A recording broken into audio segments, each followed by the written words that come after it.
So hello my lovely kids. So welcome to the session of this last round of CBSE revision and I hope कि यार मैं live होती और मैं तुमको live देख पाती यहाँ पे. So I so wish that I always has missed those sessions, but don't worry, कोई बात नहीं यार. Change is only constant in this world, so हम लोग उस पे adapt होना पड़ेगा. So don't worry. So welcome to the session guys. Those who are watching me for the first time, my name is Meenakshi Sharma. I'm a master teacher zoology here on Vedantu NEET Made Easy and I welcome you all to the CBSE last one shot revision, जिसमें से कि बेटा मैं आपको बता दूं हम कौन से chapters आज complete करने वाले हैं. एक आपके सामने है Principles of Inheritance, Variation, Molecular Basis of Inheritance और तीसरा है Sexual Reproduction in Flowering Plants. ये एक पोर्शन हुआ बॉटनी पोर्शन. ज़ूलॉजी पोर्शन में हम लोग करेंगे human reproduction and reproductive health. ठीक है, तो टोटल में 5 chapters. So be with me and those are my regular student. मुझे पता है बहुत लोग रेगुलर हो और तुम लोग अभी देख रहे हो. So you know that I have never taught this topic before and I this the very first time I am taking this topic. I hope I make justice to this topic and if I do not for some reason so please apologize. I am apologizing for that you know starting में ही. And अगर कुछ भी रह गया so I will definitely this year will try to cover this topic in a detailed manner. So वहाँ उसकी भरपाई कर लेंगे, है ना. So be with me guys and let us just start. अभी हम इसमें overview ही लेने वाले हैं इन chapters का, not going to much detail, you know about it. मैं मान के चली हूँ कि आप already पढ़ चुके हैं इसको और आज हम लोग revision ही करने वाले हैं. तो अभी बहुत बातें हो गई हैं, अब आगे चलते हैं, है ना. आप लोगों से बोले बस भाई मैम चलो आगे पढ़ाओ अभी, so I can hear that. तो चलिए शुरू करते हैं आज का हमारा first topic, that is the principle of inheritance and variation. ठीक है, तो चलो शुरू करो, भगवान का नाम लो, शुरू कर दो अभी टॉपिक हमारा. ठीक है, तो चलिए आज शुरू करते हैं. अब सबसे पहले ऑफ कोर्स बेसिक टर्मिनोलॉजी के बारे में बात करते हैं. अगर हम लोग जेनेटिक्स के बारे में बात कर रहे हैं तो कुछ एक हमारी टर्म्स हैं जिसके बारे में हमें पता होना चाहिए. आई एम श्योर आप लोगों में से बहुत लोगों को इस टर्म्स के बारे में पता होगा. और मेरा पेन अगर आ जाता है, मुझे लगता है चश्मा निकालना पड़ेगा. और ये रहा चश्मा. अच्छा, लुक एट दैट, चश्मा निकाल के ज्यादा अच्छा दिखता है. The first word which is coming in front of you guys is genetics, है ना. जेनेटिक्स क्या है आपका? The study of heredity and variations. उसको हम लोग क्या कहते हैं? जेनेटिक्स कहते हैं. आप ये सोच रहे होंगे मैम आप ये इंपॉर्टेंट टर्म्स क्यों पढ़ा रहे हो? समटाइम्स यू नो आगे जाने के लिए आपको एक फाउंडेशन स्टोन जो है ले करना बहुत जरूरी होता है. So let us just go through them. I know you know it all but still. ठीक है, दूसरा आपका हेरिडिटरी, है ना. हेरिडिटी नॉट हेरिडिटरी नहीं होना चाहिए, I think heredity would been the right word. Resemblance between the offsprings and the parents, जो जिन कैरेक्टर्स के थ्रू है ना, आपकी आंखें आपकी मम्मी जैसी हैं, आपके बाल आपके पापा जैसे हैं, आपकी नाक आपकी दादी से मिलती है. So all these are heredity which is being passing from the one generation to another. The third is the variation. Variation आपको पता ही है बेटा, that जो भी चेंजेस होते हैं हम सब में वेरिएशंस हैं. We are not the exact copies of our parents. ठीक है, और हम में वेरिएशंस है, हमारी अगली जनरेशंस में वेरिएशंस होंगी. Some of the variations could be good, some of the variations could not be good. इसके बेसिस पे the person the individual in fact the species भी चेंज हो जाती है आने वाले टाइम में. सो या if they get accumulated over the long period of time and then expressed, इसको इसी को हम evolution कहते हैं. Anyways, so difference between the parents and the offspring, variation हो गया. देन उसके बाद में आता है आपका बेटा इनहेरिटेंस. इनहेरिटेंस मुझे लगता है हम सबको पता है, the process of passing on the trait from the one generation to the another generation, है ना. तो ये रहा allele, the two forms of a gene. हाँ, उसको हम क्या कहते हैं? अलील्स, है ना. जैसे कि आपको पता है capital T small T, so alleles, है ना, ऑफ द सेम ट्रेट. तो alternative forms of a gene is called as allele. और जीन है बेटा, मेंडल ने इसको फैक्टर का नाम दिया था. So called factor and it is a unit of your like the functional unit of your DNA, the segment of DNA. ठीक है, तो ये आपकी हो गई बेसिक टर्मिनोलॉजी. तो आगे चलते हैं और आगे देखते हैं कि हमारे पास क्या है और कहाँ से और हमें क्वेश्चन जो है वो आ सकते हैं. सबसे पहला है डोमिनेंट ट्रेट. डोमिनेंट ट्रेट का मतलब होता है बेटा, चाहे वो होमोजाइगस कंडीशन हो चाहे हेट्रोजाइगस कंडीशन हो, जो ट्रेट अपने आप को एक्सप्रेस कर पा रहा है वो डोमिनेंट ट्रेट हुआ. For example tallness and dwarfness में tallness is the dominant trait. ठीक है, बिकॉज वो होमोजाइगस में है, चाहे कैपिटल टी है, या हेट्रोजाइगस में है, कैपिटल टी स्मॉल टी है, तब भी अपने आप को एक्सप्रेस कर रहा है, मतलब उसी का बोल वाला है। So that is it is indicated by the capital letter. जो रिसेसिव ट्रेट है वो तभी अपने आप को एक्सप्रेस कर पाएगा जब वो होमोजाइगस कंडीशन में होगा। For example small T dwarf, otherwise it will be in suppressed position, तभी तो नाम है recessive trait. The third is your homozygous. Homozygous मैंने आपको बता दिया, pure form like capital T small T. Homozygosity like male और फीमेल में तुम देखो तो अगर सेक्स क्रोमोसोम्स की अगर हम बात करें तो कौन होमोजाइगस है और कौन हेट्रोजाइगस है? The females are homozygous XX, the males are heterozygous, है ना, the next word the heterozygosity. So वो हो गया आपका हेट्रोजाइगस कंडीशंस हो गई, ठीक है। Next is phenotype. फिनोटाइप है what is the external appearance, for example tallness, for example dwarfness. जैसे आपके पास तीन चीजें हैं, है ना, जैसे आपके पास तीन चीजें हैं, आई थिंक आपको पता होगा ऑलरेडी, बट चलो फिर भी बता देते हैं क्योंकि मुझे आता है तो आपको मैं जरूर बताऊंगी। सो फॉर एग्जाम्पल आपके पास टी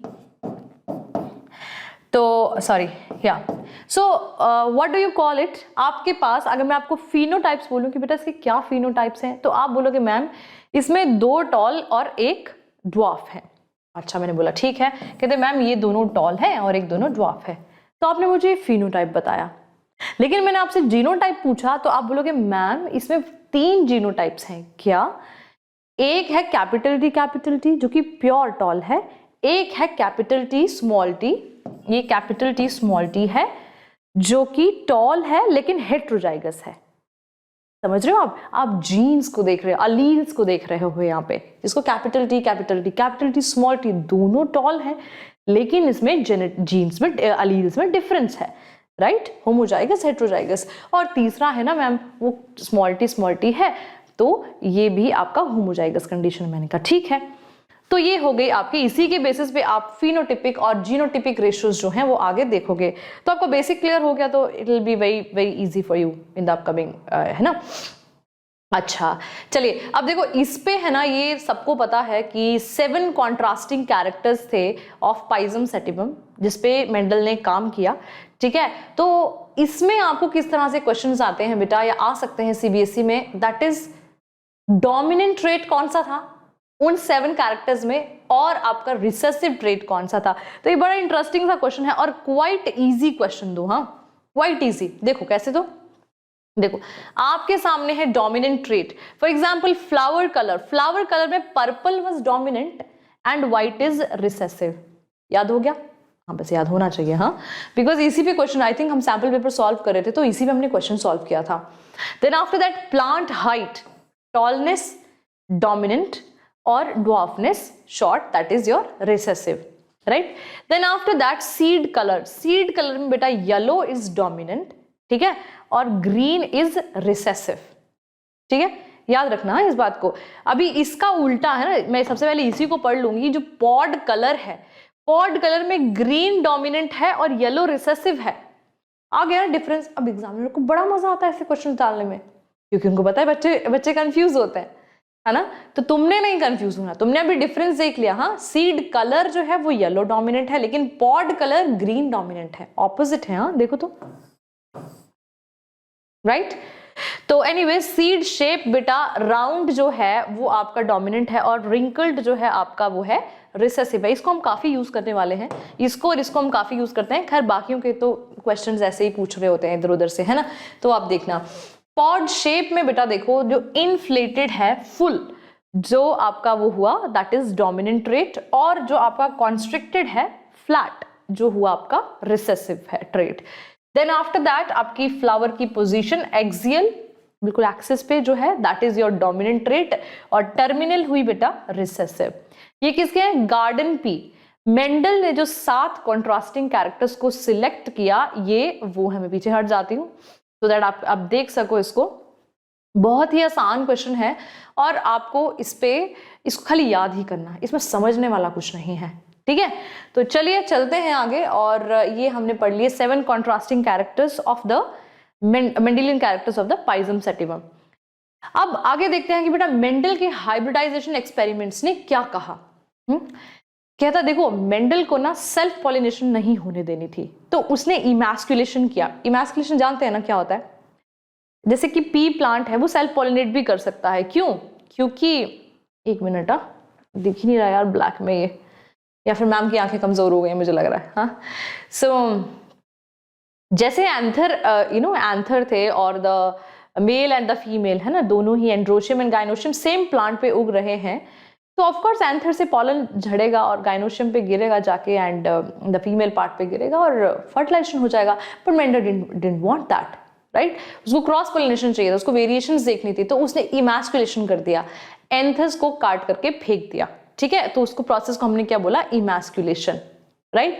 उसके बाद में पॉलन ग्रेन गया और बाहर से पॉलन ग्रेन्स को ले आया दूसरे प्लांट से, फिर उसको छिड़क दिया, क्रॉस पॉलिनेशन कर दी मैनुअली, लेकिन कर दी। ठीक है, collection and germination of these two produce the offsprings. तो ये उसने जो किया, हाइब्रिडाइजेशन एक्सपेरिमेंट्स किए। तो यार ये तो बड़ा ही आसान सा चीज है, आई थिंक आपको समझ में आ ही गया होगा कि क्या उसने किया और क्यों किया। सेल्फ पॉलिनेशन को साइड में रखा और क्रॉस पॉलिनेशन को। इसका आंसर एकदम सिंपल है यार, जो सेल्फ पॉलिनेशन है उसमें वेरिएशंस कम होंगी, सेम ही प्लांट है। लेकिन अगर क्रॉस पॉलिनेशन होगी तो दो डिफरेंट प्लांट्स है, दो डिफरेंट पेरेंट हो गए, तो वेरिएशन ज्यादा होंगी। उसको variations good, the more the variation the good it is to study. चलिए, अब उसके बाद में मेंडल ने क्या दिया बेटा? अपने लॉज दिए। तो लॉज पढ़ने के लिए सबसे पहले उसने किया मोनोहाइब्रिड क्रॉस। तो देखो बेटा, मोनोहाइब्रिड क्रॉस की एक सिंपलेस्ट डेफिनेशन क्या होती है, जिसमें हम लोग एक ही कॉन्ट्रास्टिंग कैरेक्टर को जो है या ट्रेट को हम स्टडी करते हैं। फॉर एग्जाम्पल हमने यहाँ पे टॉलनेस एंड ड्वार्फनेस ले लिया। ठीक है, तो देखें बेटा, यहाँ पे कैमीट आपको पता ही है, टॉल में जो टी है कैपिटल टी, रिसेसिव में या फिर ड्वार्फ में हो गया टी, है ना, मैं लिख देती हूँ यहाँ पे। तो दिस इज प्योर टॉल, है ना, and this is pure dwarf. Pure इसलिए लिख रहे हैं क्योंकि होमोजाइगस है। ठीक है, सो ये आपकी बेटा गैमीट्स हैं, है ना, और ये बनती है आपकी F1 जनरेशन। ये F1 जनरेशन हुई आपकी, है ना। F1 जनरेशन में आप देखो कैसे आपके आए, हाइब्रिड्स आए। ठीक है, हाइब्रिड्स जो है हमारे ऑप्टेन हुए। सो अब ये प्योर टॉल नहीं है, ये है हाइब्रिड टॉल, हाइब्रिड टॉल। अब इस F जनरेशन की हमने सेल्फिंग कर दी, इसी को इसी के साथ में क्या कर दिया, क्रॉस कर दिया। प्लांट्स हैं, कर सकते हैं आराम से। क्यों? क्योंकि हमें इसकी जीनोटिपिक और फिनोटिपिक रेशियो चाहिए थी, है ना, तो इसने इसको कर दिया। तो देन उसके बाद में आपको पता है ना, अपने पुनेट स्क्वायर के बारे में आप तो जानते ही होंगे। सपोज है ना, ऐसे करके आपने देखा, उसको बनाया। सेल्फिंग करने का मतलब क्या होता है, जैसे कि capital T, capital small T, है ना, F1 जनरेशन जो आई थी, capital T and small T. ठीक है, अब इसको बस है ना गेम की तरह खेलो इसको, कैपिटल टी इस तरीके से। ठीक है, अब तुमको इसके जीनोटिपिक और फिनोटिपिक रेशियो निकालना तो यार बहुत आसान है। कैसे? तो देखो, ये देखो, इसकी फिनोटिपिक रेशियो फॉर एग्जांपल क्या होती, अगर तुम्हारी जगह मैं होती तो कैसे कैलकुलेट करती? अब देखते हैं यार, है ना, हो सकता है कि आपको जेनेटिक्स ज्यादा आती हो मुझसे, but still I will give it a try. हाँ, अब देखो फिनोटिपिक रेशियो ये कि कितने टॉल है उसमें, तो मैं कहूंगी यार ये भी टॉल है, ये भी टॉल है, ये भी टॉल है। मुझे टॉल से मतलब, तुमने पूछा टॉल कितने, तुमने ये नहीं पूछा कि हाइब्रिड ये वो, तो तुमने जो पूछा मैंने बता दिया। तो मैं बोलूंगी यार फिनोटिपिक रेशियो है 3:1। मैंने कहा ठीक है। अब जीनोटिपिक रेशियो क्या है? अब तुम जीन्स के बारे में बात कर रहे हो, तो मैं थोड़ा स्टडी करूंगी कि अरे यार ये तो जीन्स के बारे में बात कर रहे हैं, मतलब ये तो अलील्स के बारे में पूछ रहा है। तो अब देखो यार, एक पूरा टॉल है, ठीक है, मैं अपने टीचर को बोलूंगी यार एक पूरा टॉल है, ठीक है, कोई और टॉल है? नहीं है। दो ना हाइब्रिड टॉल है, देखो दो हाइब्रिड टॉल हैं, और एक जो है वो कंप्लीटली ड्वार्फ है। सो 1:1, 1:2:1। तो 1:2:1 की रेशो आ गई आपकी जीनोटिपिक रेशो, और फिनोटिपिक रेशो आ गई आपकी 3:1। क्लियर हो गया ये सबको? So this is how you take out the phenotypic ratio and the genotypic ratio. Easy है ना, ये तो बहुत इजी है, क्योंकि मोनो हाइब्रिड क्रॉस वैसे भी इजी है। मोनो मतलब सिंगल, हाइब्रिड मतलब एक ही कॉन्ट्रास्टिंग कैरेक्टर को आप स्टडी कर रहे हो। तो देख लो यहाँ पे 1:2:1 and 3:1 phenotypic and genotypic ratio. ठीक है, आई थिंक क्लियर हो गया। अब इसके बेसिस पे यार मेंडल ने क्या कहा, मेंडल ने दिए लॉज। सबसे पहला था लॉ ऑफ डोमिनेंस। तो लॉ ऑफ डोमिनेंस ने क्या बोला कि यार जब भी कोई डोमिनेंट कैरेक्टर प्रेजेंट होता है ना तो यार अपने आप को एक्सप्रेस कर देता है, सिंपल है ना, आपको पता ही ऑलरेडी है, तब नहीं पता था इसलिए उसने लॉज दिए। तो each character is controlled by the pair of factors, जैसे कि टी आपने देखा, एंड दूसरा this one factor is dominant and other is recessive. जैसे कि हाइट है तो height is controlled by two characters, one is tall one is dwarf, tallness is dominant, dwarfness is recessive, as simple as that. Moving on, दूसरा है आपका law of segregation. Law of segregation ये कहता है कि जो गैमीट्स हैं वो क्या कर जाते हैं, सेपरेट कर जाते हैं, segregate. During gamete formation traits they segregate from each other and then they combine, तभी तो हेटेरोजाइगस कंडीशन आई। अदरवाइज अगर टी और टी सेपरेट ही नहीं होता तो ये टी और टी गैमीट्स में भी ऐसे ही आ जाता, बट ऐसा तो नहीं होता है, आपको पता है ना कैसा होता है, फिर ऐसे होता है, टी और टी जो है वो सेपरेट हो जाते हैं, segregation, right. So and of course they do not mix and they segregate, right. तो they segregate at the time of gamete formation. इस पे आई थिंक क्वेश्चन था आपके सैंपल पेपर में, किसी एक सैंपल पेपर में तो था, है ना, भी हम सॉल्व कर रहे थे। तो एनीवेज, सो ये आपके बेटा कुछ एग्जांपल्स हैं आपके इनकम्प्लीट डोमिनेंस के, जहां पे आपके दोनों ही जो पार्ट्स हैं, ट्रेट्स हैं, अपने आप को एक्सप्रेस नहीं कर पाते हैं। Like suppose small T and capital T अगर प्रेजेंट है तो ना वो टॉल होगा ना डॉल, वो बीच की स्टेज होगी, ठीक है, मीडियम होगा। For example red and white होगा तो दोनों ही एक्सप्रेस नहीं कर पाएंगे, वो क्या बनेगा, पिंक बनेगा। जैसे एग्जाम्पल आपका स्नैपड्रैगन में देखने को मिलता है, मिराबिलिस जलापा में मिलता है, 1:2:1 का रेशियो है। देन आपका को डोमिनेंस है बेटा रोन कलर इन कैटल्स, है ना, मल्टीपलिज्म, वो द सेम थिंग्स, जैसे कि आपको ब्लड ग्रुप्स में पता होगा, ब्लड ग्रुप्स जैसे आपका A-B-O ब्लड ग्रुप्स है, आपको पता है कि ए भी डोमिनेंट है, बी भी डोमिनेंट है, ओ रिसेसिव है। तो अगर ए और ओ साथ में प्रेजेंट हो तो ए डोमिनेट करेगा, ठीक है। लेकिन अगर ए और बी दोनों में प्रेजेंट हो गया तो ए और बी दोनों डोमिनेट करेगा, तभी तो ए बी ब्लड ग्रुप है। को डोमिनेंस, दोनों साथ में, यार तू भी आजा तू भी आजा, हम दूसरे किसी को भी डोमिनेट नहीं करेंगे, दोस्ती अच्छी चलती है ना फिर, है ना। लेकिन एक डोमिनेट करने लग जाए तो बहुत कम ही लोग जो टिकते हैं लंबे समय तक, है ना। सो इस तरीके से, सो को डोमिनेंस मीन्स क्या, two of them, let's go hand in hand. So roan colour मतलब पैचेस कलर है ना, पैच जो कलर होता है आपके कैटल्स में, सो लाइक दैट। सो इसका भी रेशियो इससे 1:2:1, यहाँ पे इसका ह्यूमंस में क्या है 1:1:1, ठीक है। चलिए आगे चलते हैं। अब हम चलते हैं डाई हाइब्रिड क्रॉस की तरफ बेटा। तो डाई हाइब्रिड क्रॉस में, अब नाम में देखो डाई है, डाई मीन्स दो क्या, ट्रेट्स। तो when we are taking two traits study into consideration, basically when we are taking two traits under consideration for studying, है ना, तो हम उस कंडीशन को क्या बोलते हैं, डाई हाइब्रिड। फॉर एग्जाम्पल हमने बेटा यहाँ पे क्या लिया, आपका सीड का कलर ले लिया और सीड की क्या ले ली हमने, शेप ले ली, round yellow, round is the shape and yellow is the colour. दो ट्रेट्स को एक साथ हम पढ़ रहे हैं, क्योंकि अगले लॉ जो कि लॉ ऑफ इंडिपेंडेंट असॉर्टमेंट है उसको पढ़ने के लिए ये बहुत जरूरी था, ठीक है। तो wrinkled green, wrinkled is a shape and green is a colour. Dominant recessive, अभी हम पढ़ के आए हैं इसको, है ना। तो देखें इसमें बेटा क्या होता है, जो R Y है ना, तो अलग अलग उसके लिए कर रहे हैं ट्रेड्स के लिए, आपको राउंड R से करेगा और येलो Y से करेगा। लेकिन जब इसका गैमीट फॉर्मेशन होगा तो R और Y इसका एक एक इधर पे आ जाएगा। ऐसा नहीं होगा कि R अलग हो जाएगा, Y अलग हो जाएगा, है ना, ये तो हमने लॉ ऑफ सेग्रीगेशन में पढ़ लिया है पीछे, ठीक है।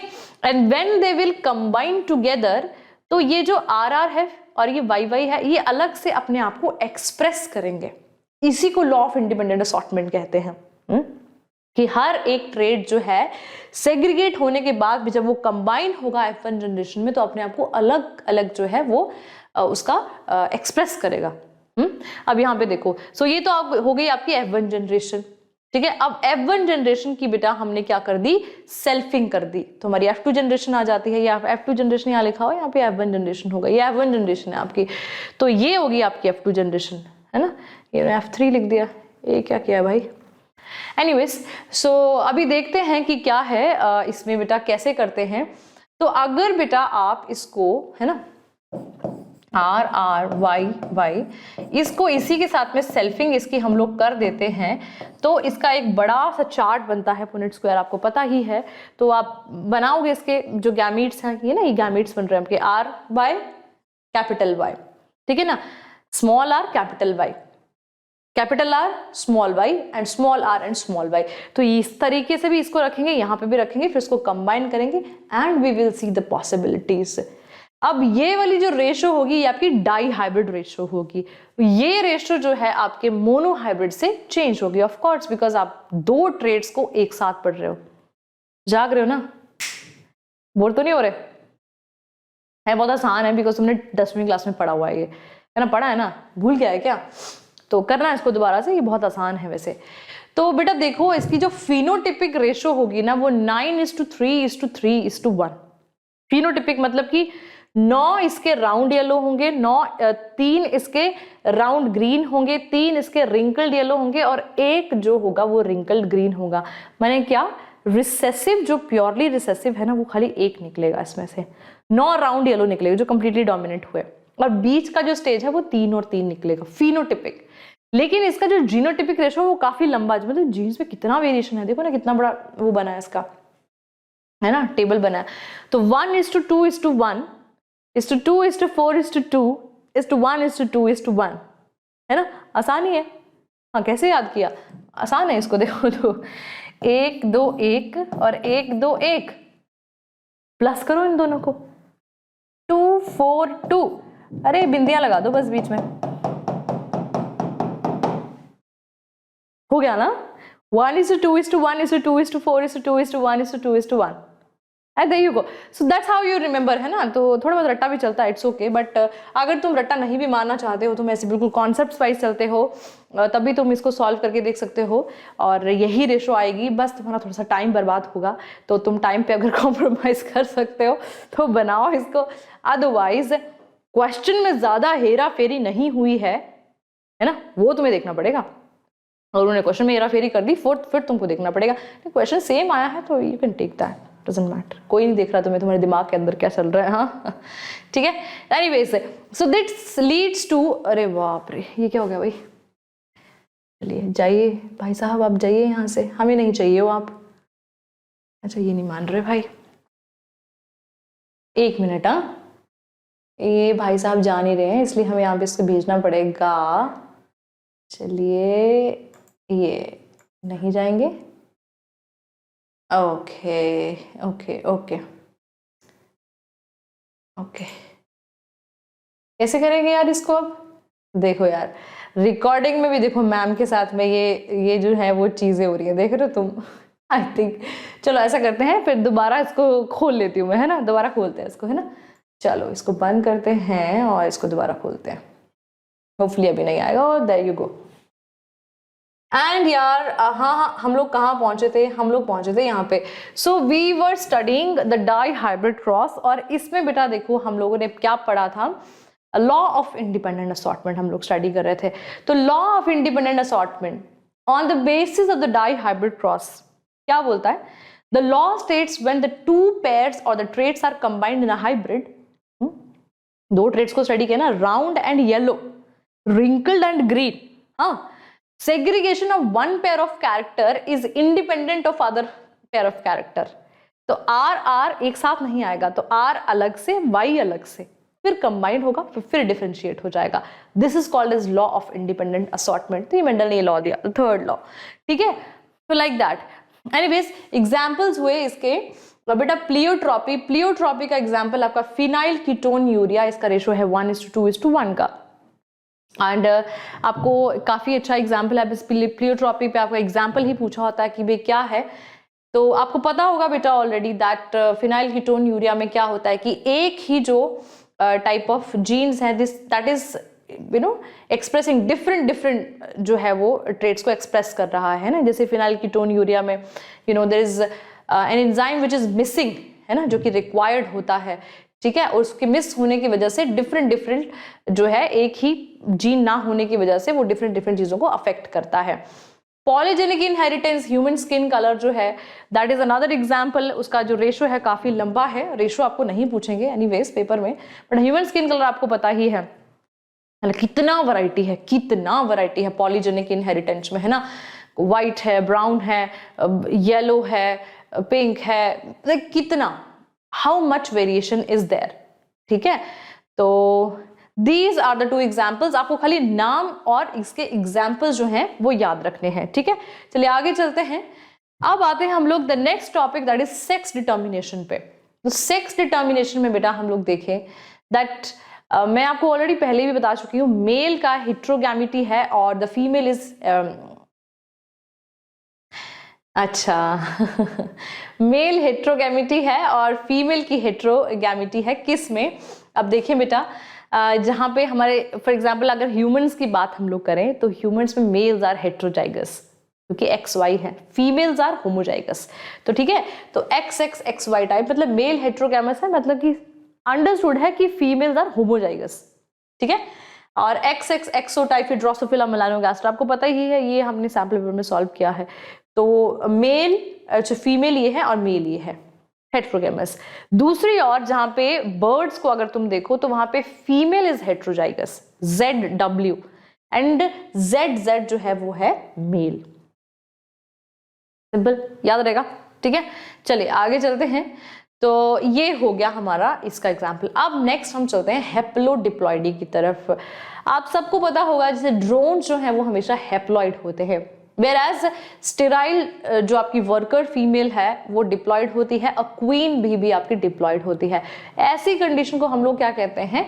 हेप्लोडिप्लॉइडी कहते हैं। तो क्वीन भी देखो 36 chromosomes 2n and drone 16 chromosome आधा ही होता है वो शुरू से, तो एक ना माइटोसिस ही करता रहता है वो। स्पर्म उसका एक एन टाइप होता है, ये आप ऑफ कोर्स 2 गैमेट प्रोड्यूस करती है, 1 ओनली, एंड देन फर्टिलाइजेशन में आपको पता है वर्कर आपकी स्टेराइल फीमेल होगी, queen is a fertile male, both of them would be diploid, जबकि ड्रोन आपका खाली हैप्लॉयड होगा, वो फर्टिलाइज होगा ही नहीं, वो ड्रोन बन गया, ठीक है।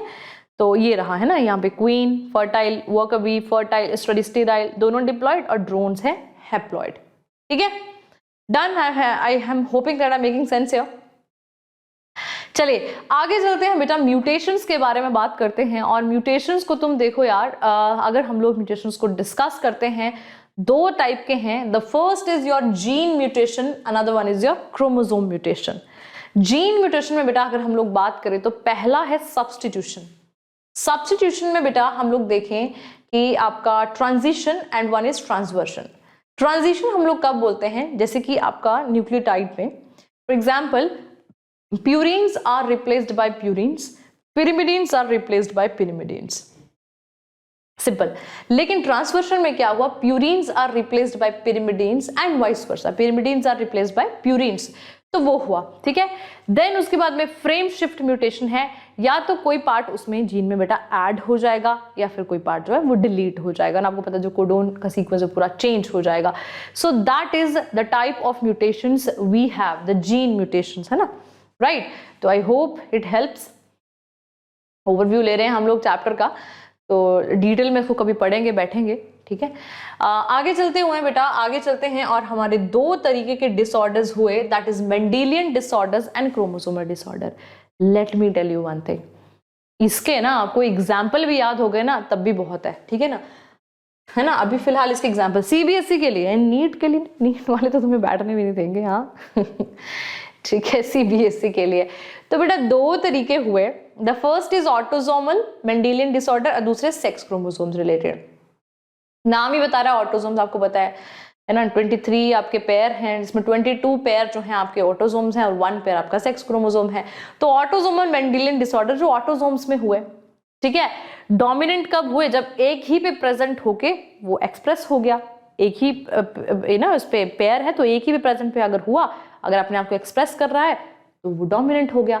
लेकिन अगर रिसेसिव कब हुआ? लेकिन जब दोनों पे प्रेजेंट हो रहा है तभी वो जो है अपने आप को एक्सप्रेस कर पा रहा है। फॉर एग्जाम्पल आप देखो, सिकल सेल एनीमिया, फिनाइलकीटोन यूरिया, ठीक है, सिस्टिक फिब्रोसिस, तो ये सारे डिजीजेस हुए आपके रिसेसिव, ऑटोसोमल रिसेसिव डिसऑर्डर्स हुए, कि अगर ये दोनों में प्रेजेंट होगा तभी आपको एक्सप्रेस करेगा, अदरवाइज वो कैरियर रहेगा, ठीक है ना।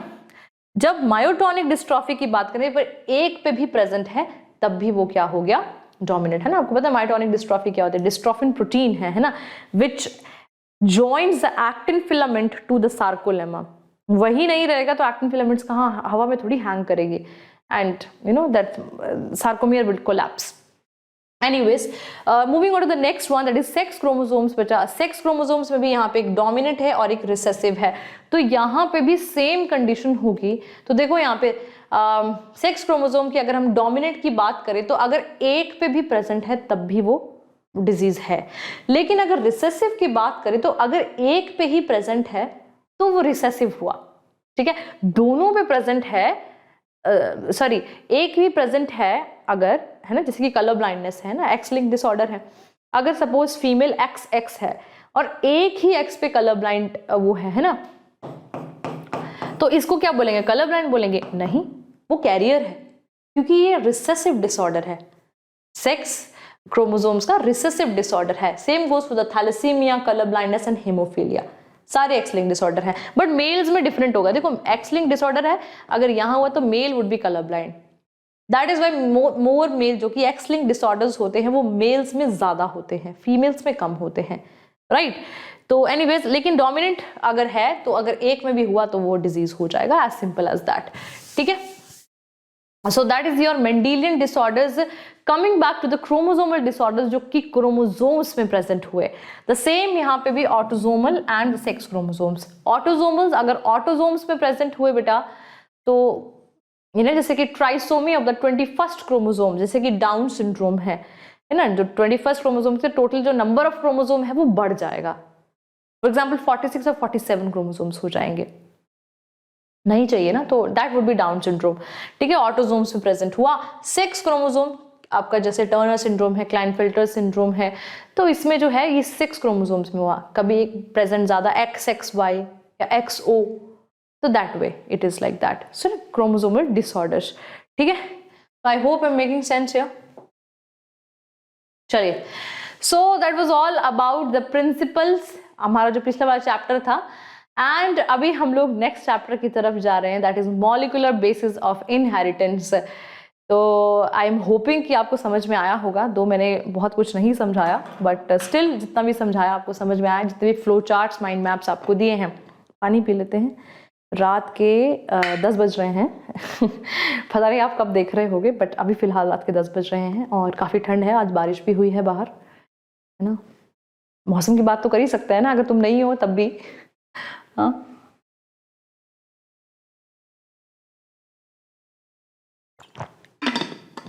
I miss you guys so much, yeah. I never had missed you so much like this before. Huh? So your presence, huh? Start at the chat box, the lovely chat box. I can see there. But कोई बात नहीं, I am coming back soon.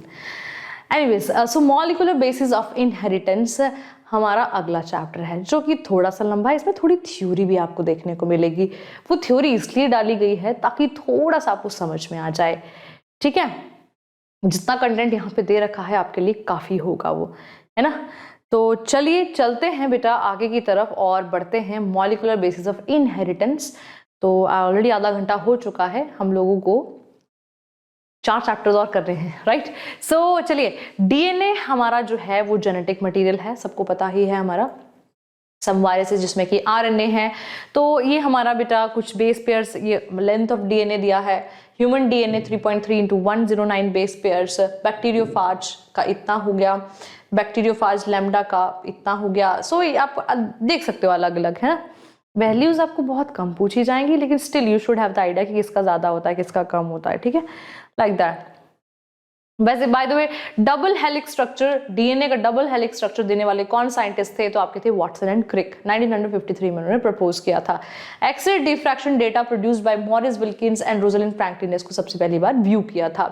चार्गफ rule के बारे में यार सब लोग तुम जानते हो, है ना, अपने प्यूरिन्स और पिरिमिडिन्स के बारे में पता होना चाहिए, ठीक है ना। तो both of them are equal to each other, है ना, ये आपके बारे में पढ़ा हो चार्गफ रूल। तो चार्गफ रूल के बारे में आपको पता है, Erwin Chargaff was the observed the ratio between adenine and thymine and guanine and cytosine are constant and equals.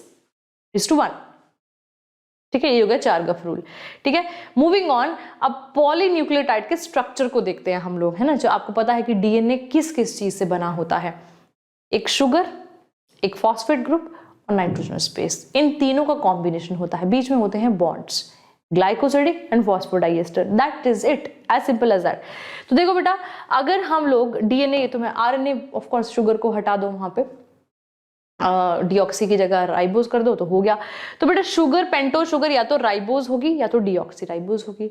अगर राइबोज होगी तो आरएनए होगा, डीऑक्सी राइबोज होगी तो डीएनए होगा, एज सिंपल एज दैट। दूसरी ओर nitrogenous base, purines and pyrimidines, एजी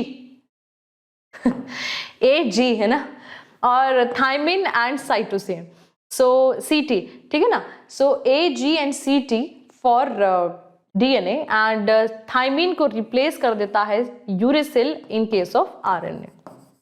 तो ये सारे हो गए आपके पिरिमिडिन्स, ठीक है। और तीसरा हो गया आपका फॉस्फेट ग्रुप, ठीक है। अब बात करते हैं आगे, न्यूक्लियोसाइड क्या होता है यार, न्यूक्लियोटाइड क्या होता है। न्यूक्लियोसाइड में आपका sugar plus your nitrogenous base glycosidic bond से लिंक्ड है, इसको हमने क्या दिया, न्यूक्लियोसाइड। न्यूक्लियोटाइड में जब हम इसमें फॉस्फेट ग्रुप भी ऐड कर दिया है ना, उसको सिंपल फॉर्म में तुम लिख सकते हो कि कैसे यार, नाइट्रोजनस बेस प्लस शुगर, है ना, तो ये हो गया आपका न्यूक्लियोसाइड। अब इसी में हमने जब फॉस्फेट ग्रुप नीचे ऐड कर दिया तो ये हो गया आपका न्यूक्लियोटाइड, ठीक है, एज सिंपल एज दैट, ठीक है। तो यहाँ पे यही लिखा हुआ है, और जब वो बॉन्ड होगा उसको हम क्या बोलेंगे, फॉस्फोडाइएस्टर बॉन्ड। फॉस्फोडाइएस्टर, डाइएस्टर इसलिए क्योंकि ऊपर और नीचे दोनों तरह जो है, तरफ जो है वो बॉन्ड बनाता है। कैसे, आप देखते हैं, ये देखो, ये 5' एंड है, ये 3' एंड, आपको पता ही चल गया होगा 5' एंड है फॉस्फेट ग्रुप का, यहाँ पे हाइड्रोक्सिल ग्रुप फ्री है, तो इस तरीके से 5' 3' जो है ये करता है। और ये आपके फॉस्फोडाइएस्टर बॉन्ड है, ये आपके शुगर्स हैं, पेंटो शुगर, और ये हैंग कर रहे हैं आपके नाइट्रोजनस बेसिस, ठीक है, डन हो गया। तो ये देखिए आप सब लोग, ये नाइट्रोजनस बेसिस हुए, ये आपके फॉस्फेट ग्रुप्स हुए, और ये आपका फॉस्फोडाइएस्टर बॉन्ड हुआ, और ये आपका ग्लाइकोसिडिक बॉन्ड हुआ, ठीक है, क्लियर हो गया। आगे चलते हैं, अब बात करते हैं न्यूक्लियोसाइड क्या क्या होते हैं। I already have explained it to you. तो एडिनोसिन, एडिनाइन प्लस राइबोस, एक nitrogenous base plus sugar, deoxy adenine, adenosine adenine plus deoxy ribose, I think you can go through it. Guanosine के साथ में same, guanine plus ribose, ठीक है, DNA के लिए different हो जाएगा, डीऑक्सी राइबोस शुगर हो जाएगी, cytidine cytosine plus ribose, urine uracil plus ribose, and same goes for the deoxy group also.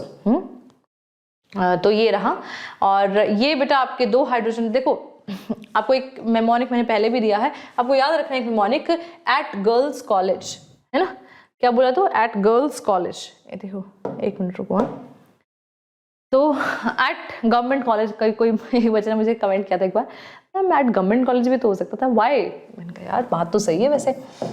तो एट गर्ल्स कॉलेज में तो A always pairs with T, girls college, ठीक है, तो A always pairs with T with 2 hydrogen bonds and G always pair with C with 3 hydrogen bonds। तो ये देख लो, है ना, ये आपके प्यूरिन्स हैं, ये आपके पिरिमिडिन्स हैं, और अगर ये आरएनए होगा तो T को रिप्लेस कर दो U से, एज सिंपल एज दैट, ठीक है, डन हो गया ना ये। तो I think it is clear to you, moving ahead. अब पैकेजिंग ऑफ डीएनए की बात करें तो आपको पता है डीएनए इज नेगेटिवली चार्ज, तो हम लोगों को साथ में पॉजिटिव चार्ज चाहिए, ठीक है। तो हिस्टोन इज पॉजिटिवली चार्ज, है ना, हिस्टोन आपको देखा यहाँ पे लिखा हुआ है, histones are the positively charge protein as they are rich in basic amino acids जैसे लाइसिन एंड आर्जिनिन, तो दोनों कंबाइन करके बेटा वो बनाते हैं हिस्टोन प्रोटीन। और हिस्टोन प्रोटीन एकदम, अब देखो ना, एक नेगेटिव एक पॉजिटिव एकदम से ऐसे जुड़ जाएंगे and they will be coiled with each other. So this complex organization of DNA in chromosomes, DNA के साथ में इसको हम क्या कहते हैं, न्यूक्लियोसोम कहते हैं, ठीक है, ऑक्टामर बनाता है ये। सो इस वजह से ऐसा होता है। दूसरी ओर अगर हम प्रोकैरियोट्स की बात करें, DNA as a present is a nucleoid, आपको पता है, there is no as such nuclear membrane defined, and it is like that. And दूसरी और negatively charged DNA is held together by positively charged proteins, not necessarily कि histone ही होगा, but yes it is there. So ये difference है prokaryotes और eukaryotes की DNA की पैकेजिंग में, ठीक है। छोटी क्लास में आपने पढ़ा होगा प्रोकैरियोट यूकैरियोट क्या होता है, अभी आपने कुछ और एक स्टेप अहेड पढ़ लिया, ठीक है। चलिए आगे चलते हैं। कहता है कि एक जेनेटिक मटेरियल होने के लिए क्या क्राइटेरिया हुआ, है ना, कुछ तो रहा होगा। पहली बात इट शुड रेप्लिकेट, दूसरी बात इट शुड बी स्टेबल, तीसरी बात उसमें म्यूटेशंस जो हैं it should provide the scope for the slow changes of the mutation that are required for evolution. आपको पता है अगर म्यूटेशन नहीं होगा तो एवोल्यूशन कैसे होगा, right. And it should be able to express itself in the form of Mendelian characters, तो ये भी एक बहुत बड़ी इंपॉर्टेंट चीज है जो कि होनी चाहिए थी, ठीक है। और डीएनए और आरएनए ने ये सारी खूबियां दे दी। सो डीएनए और स्पेशली डीएनए ने, RNA contains ribose as sugar, DNA contain deoxyribose. RNA contains, ये गलत हो गया ना, देखो यहाँ पे आरएनए कंटेन्स, क्या होगा भाई, गलती हो गई ना यहाँ पे, देखो आरएनए कंटेन्स यूरेसिल, ये हो गया गलत, ठीक है। पीडीएफ भी शेयर हो, मैं ठीक करके भेजूंगी उसमें, ठीक है। डीएनए कंटेन थायमिन, ठीक है, right. RNA is double stranded structure and DNA is a single stranded structure. बस पहला ही अच्छा चेंज हुआ, बाकी वैसा रह गया, है ना। चलो कोई बात नहीं, गलतियां हो जाती हैं। इज अ सिंगल स्ट्रैंडेड, ठीक है, and DNA is double stranded, है ना। चलो इसी बहाने हमारे बहुत सारे बच्चों को भी पता चल रहा है, जो सो गए होंगे वो जाग गए होंगे, है ना अभी तक, ठीक है। तो ये प्लीज कृपया करके ये करेक्शन कर लें स्लाइड में। और पीडीएफ ऑफ कोर्स इसका शेयर होगा यार, जैसे ही क्लास खत्म होगी इसका पीडीएफ जाएगा आपका टेलीग्राम पे, वहां पे देख लेगा इसको, ठीक है। तो ये रहा। आगे चलते हैं, अब डीएनए रेप्लिकेशन के बारे में एक ओवरव्यू में बात करते हैं कि क्या होता है। आपको पता है 2 न्यूक्लियोटाइड चेन्स हैं, वो खुलेंगी और जैसे वो खुलेंगी उसके साथ में जो प्राइमर्स ऐड हो जाते हैं और वो उसको एक्सटेंड करने लग पड़ते हैं। एक लीडिंग स्ट्रैंड होता है, एक लैगिंग स्ट्रैंड होता है, ठीक है। जो आगे की तरफ बढ़ता है लैगिंग इसकी तरफ बढ़ता है, ठीक है। देखो क्योंकि ऐसा क्यों होता है, बिकॉज एंजाइम डीएनए पॉलीमरेज जो है वो ओनली 5' to 3' डायरेक्शंस में ही पॉलीमराइजेशन करता है, मतलब एक्सटेंशन करता है उसकी। तो एक तो लीडिंग हो गया, लेकिन दूसरा उल्टा होगा, जो 3' to 5' होगा उसमें यहां से इधर को आ रहा होगा, एक इधर को जा रहा होगा, एक इधर को आ रहा होगा, है ना। ये तो इजी, आई थिंक सबको पता होगा। ओरिजिन ऑफ रेप्लिकेशन, जहां पे रेप्लिकेशन होता है स्टार्ट। तो ये आपका जो एंजाइम है deoxy ribonucleoside triphosphate provides energy for the polymerisation reaction and also act as substrate. उसके बाद आपका रेप्लिकेशन फॉक बनता है, आपको पता है ना, ऐसे करके फॉक बनता है, ऐसे करके खुलता है वो, है ना। तो इस तरफ भी एक चेन है, इस तरफ भी एक चेन है, तो फॉक जैसा शुरू हो जाता है, ठीक है। तो खैर a small part of DNA opens where the replication occurs, है ना। चलिए आगे चलते हैं। नेक्स्ट एक लीडिंग स्ट्रैंड है, एक लैगिंग स्ट्रैंड है। मैंने आपको बता दिया लीडिंग स्ट्रैंड क्यों है, क्योंकि एक ही template strand has 3' to 5' polarity, तो ऑफ कोर्स इसका ऑपोजिट बनेगा, तो 5' 3' वो आराम से लीडिंग कर रहा है। लेकिन लैगिंग स्ट्रैंड में replication is discontinuous, template strand has 5' to 3' polarity, तो उल्टा चलेगा इसमें, right. Anyways discontinuous fragments are called as Okazaki fragments, है ना। ऐसे कभी आपको नाम पे क्वेश्चन आ जाए तो are joined together, Okazaki fragment जो joined together to by the DNA ligase. आपको पता है लाइगेज का एक ही फंक्शन है क्या, फ्रैगमेंट्स को जोड़ना, ठीक है। Then you have the in eukaryotic cell DNA replication takes place during S phase of the cycle, polyploidy of the chromosomes अब क्या हो जाएगी, बंद हो जाएगी, क्योंकि वाई, बिकॉज अब डीएनए जो है वो डबल हो गया है। आपको पता है ना इस फेज में क्रोमोसोम नंबर जो है वो सेम रहता है, डीएनए कंटेंट डबल हो जाता है, लाइक 2n 2n रहेगा, लेकिन डीएनए कंटेंट जो है ना 2c से 4c हो जाता है, फिर उसके बाद वो बंद हो जाता है, एक सिग्नल चला जाता है कि भैया आप रोक दीजिए इसको, ठीक है। Failure of cell division, cell division वो ड्राइव आगे डिवाइड नहीं करेगा, ठीक है, फर्दर रेप्लिकेट नहीं करेगा, ठीक है। अब उसके बाद में आते हैं हम लोग सेंट्रल डॉगमा पे। सेंट्रल डॉगमा बेटा हम लोग देखें कि अब हमारे पहले ट्रांसक्रिप्शन होगा एंड देन ट्रांसलेशन होगा। तो ये है हमारा first step, that is transcription, जिसमें हमारा एमआरएनए की सिंथेसिस होगी। 3 स्टेप्स होंगे इसमें, initiation, elongation and termination. Initiation में बेटा हमारा क्या होगा, RNA polymerase binds to initiation factor, ठीक है ना, जो कि आपकी ट्रांसक्रिप्शन को स्टार्ट करेगा। फिर elongation, it will help under the elongation, then termination terminate करेगा after the elongation is been done. So RNA polymer reaches the terminator region and binds with the terminator factor, है ना, और जैसे ही mRNA बन जाएगा ये अब आपका हो जाएगा stop. So mRNA now binds to small subunit of ribosomes. तो अब हमारी ट्रांसक्रिप्शन हो गई कंप्लीट। अब mRNA से हमारा क्या बनेगा, प्रोटीन बनेगा। The next step would be your translation. So इसमें भी आपके 3 स्टेप्स होंगे, one is initiation, another one is elongation and the third one is termination. तो देखो ये बेटा यहाँ पे क्या होगा, आपको पता है आपका इनिशिएटर कोडॉन जो है वो हमेशा क्या रहेगा, AUG, which is binds to the first anticodon of tRNA UAC। अब आपका ट्रांसफर RNA जो है यहाँ पे हेल्प करेगा mRNA की, ठीक है। सो इनिशिएशन कोडॉन मैंने क्या बोला, हमेशा AUG रहेगा जो आपके मीथियोनिन के लिए कोड करेगा, ठीक है। Next code on mRNA will determine the next tRNA, ठीक है। अब फिर उसमें ऐड करता रहेगा, फिर बताएगा कि अगला जो अमीनो एसिड है वो कौन बनेगा। अभी ऐसे ना प्रोटीन बनाने के लिए तुम्हें अमीनो एसिड्स को जोड़ना पड़ेगा, पॉलीपेप्टाइड चेन बनानी पड़ेगी, तुम्हें पेप्टाइड बॉन्ड बनाने पड़ेंगे, फिर 2 अमीनो एसिड्स में पेप्टाइड बॉन्ड बनेगा, ठीक है ना। ट्रांसफर आरएनए का क्या, detaches from the ribosome and फिर साइटोप्लाज्म के पास गया और फिर उठा के ले आया। तो ये जाके भाग भाग के काम करता रहता है, मैसेंजर आरएनए की हेल्प करता रहता है, ठीक है। Same process continuous till the stop codon arrives. जब उसको लगेगा कि भाई मेरा डिजायर्ड अमीनो एसिड जो है वो बन गया, तो स्टॉप कोडॉन लग जाएगा, जिसमें आपके स्टॉप कोडॉन के एग्जांपल्स क्या है, UAA, UAG एंड UGA, ठीक है। जब ये लग जाएगा तो वो प्रोसेस स्टॉप हो जाएगी, इसको हम कहेंगे टर्मिनेशन। देखो यहाँ पे लिखा हुआ है, once the stop codon is approached by tRNA, release factor binds to the stop codon and it stops. आपकी ट्रांसलेशन भी कंप्लीट हो गई। पहले आपको एमआरएनए मिला फ्रॉम द ट्रांसक्रिप्शन से, फिर एमआरएनए ने टीआरएनए की हेल्प से एक प्रोटीन बना दिया और अब उसको भी स्टॉप कर दिया। अब हमारा डिजायर्ड प्रोटीन आ गया। आपको पता है ट्रेड्स सारे इसी से एक्सप्रेस होते हैं। Almost all proteins, all enzymes are proteins, जितने भी एंजाइम्स बने सब प्रोटीन्स है, इसी प्रोसेस से आ रहा है। That is why transmission of the character is very very important, traits is very very important because the central dogma it is possible, ठीक है। तुम्हें समझ भी आ रहा है कि ऐसे ऐसे भगवान की कथा तो नहीं चल रही है इधर यहाँ पे कि चलिए जी है ना जयकारा लगा देना एंड में, हाँ।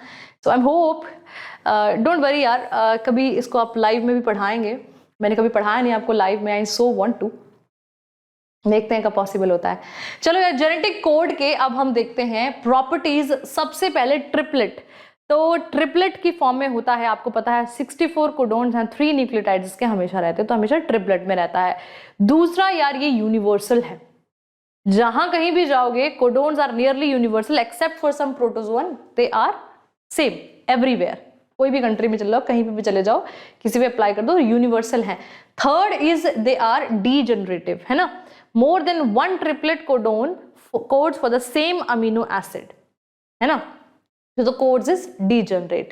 Next है 1 codon codes for only 1 amino acid, hence it is unambiguous and specific. Specific होते हैं, एक जो कोडोन है आपका एक ही टाइप के उसके लिए अमीनो एसिड के लिए कोड करता है। 3 codons do not code for any amino acid, जिसको हम स्टॉप कोडोन्स कहते हैं। कौन से? UAA, UAG एंड UGA, ठीक है। और आपके स्टार्ट कोडोन्स कौन से होते हैं? That is as well as codes for methionine, हमने पढ़ा था पीछे, है ना। वो हमेशा आपका फर्स्ट जो कोडोन बनेगा हमेशा मीथियोनिन होगा, फिर आगे जो ट्रांसफर आरएनए उसके पास में कुछ लेके आएगा, उसमें ऐड करेगा, फिर डिसाइड करेगा कि अगला कौन सा अमीनो एसिड जो है वो बन रहा है, ठीक है। पीडीएफ आपको शेयर हो जाएगा तो आप देख लेना उसमें, ठीक है। नेक्स्ट हम चलते हैं बेटा लैग कॉपरिन की तरफ, और लैग कॉपरिन दिया था आपका जेकब एंड मोनोड ने। तो लैग कॉपरिन में बेटा 2 तरीके के आपके जीन्स होते हैं, एक होते हैं रेगुलेटरी और एक होते हैं स्ट्रक्चरल जीन। रेगुलेटरी जीन में आपका इनहिबिटर जीन आई है which codes for repressor of the lac operon, जो कि रोक देता है। स्ट्रक्चरल जीन 3 तरह के स्ट्रक्चरल जीन है, ZYA, हमारे अंग्रेज बच्चे उसको Z भी कहते हैं, Z को आजकल Z भी कहते हैं। सो अंग्रेज बच्चे मजाक कर रही हूँ, आजकल Z को Z बोलते हैं, है ना। अगर तुम Z बोलो तो ऐसे लोग तुम्हें ऐसे देखते हैं, क्या बोला तुमने, like that. Anyways, so Z या Z जीन तो आपका कोड करता है बीटा गैलेक्टोसाइडेज पे। आपको पता है इसका सबस्ट्रेटम क्या होगा, सबस्ट्रेट क्या होगा इसका? दैट वुड बी लैक्टोज, है ना, तो ये लैक्टोज को जाके तोड़ेगा एंड फंक्शन यही होगा, hydrolyse lactose to glucose and galactose. तो ये बैक्टीरिया तब यूज करता है जब बैक्टीरिया के पास में जो नॉर्मल ग्लूकोज अवेलेबल नहीं हो पा रहा होता है, ठीक है। Y जीन परमिएज है, increases the permeability of the cell to beta galactosidase and A gene transacetylase, जिसका कोई फंक्शन अभी हमको पता नहीं है। अब आओ देखिए काम कैसे करता है, बहुत आसान है। लैक्टोज मैंने क्या बोला, सबस्ट्रेट है बीटा गैलेक्टोसाइडेज का, जाहिर सी बात है एंजाइम है तो उसको तोड़ेगा, है ना, लैक्टोज को तोड़ेगा ग्लूकोज और गैलेक्टोज में, so it act as inducer. अब देखते काम कैसे करता है। अब तुम ये देख रहे हो, पिक्चर देख रहे हो, तो यहाँ पे ना in the absence of inducer ये आपका बीटा गैलेक्टोसाइडेज जो है वो नहीं बना पा रहा है, लेकिन यहाँ पे बैक्टीरिया है, बैक्टीरिया इज हंग्री, है ना, उसको चाहिए शुगर वो, लेकिन मिल नहीं पा रही है। क्यों? The repressor protein is synthesised continuously. ये देखो, ये प्रमोटर है, ये भी प्रमोटर है, लेकिन यहाँ पे रिप्रेसर एमआरएनए है जो कि सिंथेसाइज हुए जा रहा है। ये रिप्रेसर जो जाके बेटा प्रमोटर के आगे जुड़ जाता है। अब जब प्रमोटर के आगे जुड़ रहा है तो इसको आगे बनाने नहीं दे रहा कुछ भी, बेचारे ये पड़े हैं ZY स्ट्रक्चरल जीन, क्या करेगा ये, कुछ नहीं कर सकता। तो repressor binds to operator region and prevents RNA polymerase from transcribing the operon. On ही नहीं हो पा रहा, ऑफ पड़ा हुआ है, ठीक है। सो ये होगा हमारा ऑफ। अब इसको ऑन कैसे करना हुआ, अब देखते हैं कि आगे यार क्या क्या कर सकते हैं इसके लिए। हाँ ठीक है, अब आगे चलते हैं और देखते हैं in the presence of inducer क्या होता है। अब तुम देखो जरा, तुम्हें पिक्चर देख के समझ में आ जाएगा कि यार वो रिप्रेसर तो हट गया, ये कैसे, आप देखो कैसे हुआ, वो पॉसिबल कैसे हुआ। तो रिप्रेसर एमआरएनए था और ये रिप्रेसर बना रहा था, लेकिन हमारे भाई साहब इंड्यूसर आ गए यहाँ पे, और इंड्यूसर जी रिप्रेसर के साथ जाके जुड़ गए और उसको इनएक्टिव कर दिया। हमारा काम तो हो गया, है ना, तो ये इसमें जाके बाइंड नहीं करेगा। अब प्रमोटर अपना काम आराम से करेगा। अब जैसे प्रमोटर एक्टिवेट हुआ, है ना, इसने क्या बना दिया, आपका बीटा गैलेक्टोसाइडेज बना दिया ना, ये तो चाहिए था हम लोग को। और जैसे बीटा गैलेक्टोसाइडेज बना, ये परमीज वर्मीज ये सब बन गए साथ में, और जैसे ये बना और हमारा काम तो हो गया, बैक्टीरिया को अपना शुगर मिल गया, ग्लूकोज प्लस गैलेक्टोज, ये लिखा है ना इसमें। The presence of inducer lactose और एलोलैक्टोज activated by the inducer allowing RNA polymerase to access the promoter region and initiating the transcription, and there you go, ये हमारा काम एस्टैब्लिश हो गया, ठीक है। So negative regulator regulation by the repressor, तो ये काम ऐसे स्विच ऑफ स्विच ऑन होता है, बहुत आसान टॉपिक है। चलिए आपको मुबारक हो, आपके 2 चैप्टर्स जो है वो कंप्लीट हो चुके हैं, कर ही दिए अपने जैसे तैसे। The third which we are moving toward, that is sexual reproduction in flowering plants. So 10:30 बज चुके हैं यार, क्या बात करते हो। तो ब्रेक ले लेते हैं, पानी पीते हैं पहले। 3rd चैप्टर शुरू हो गया बॉटनी का, फिर उसके बाद हम ज़ूलॉजी शुरू करेंगे।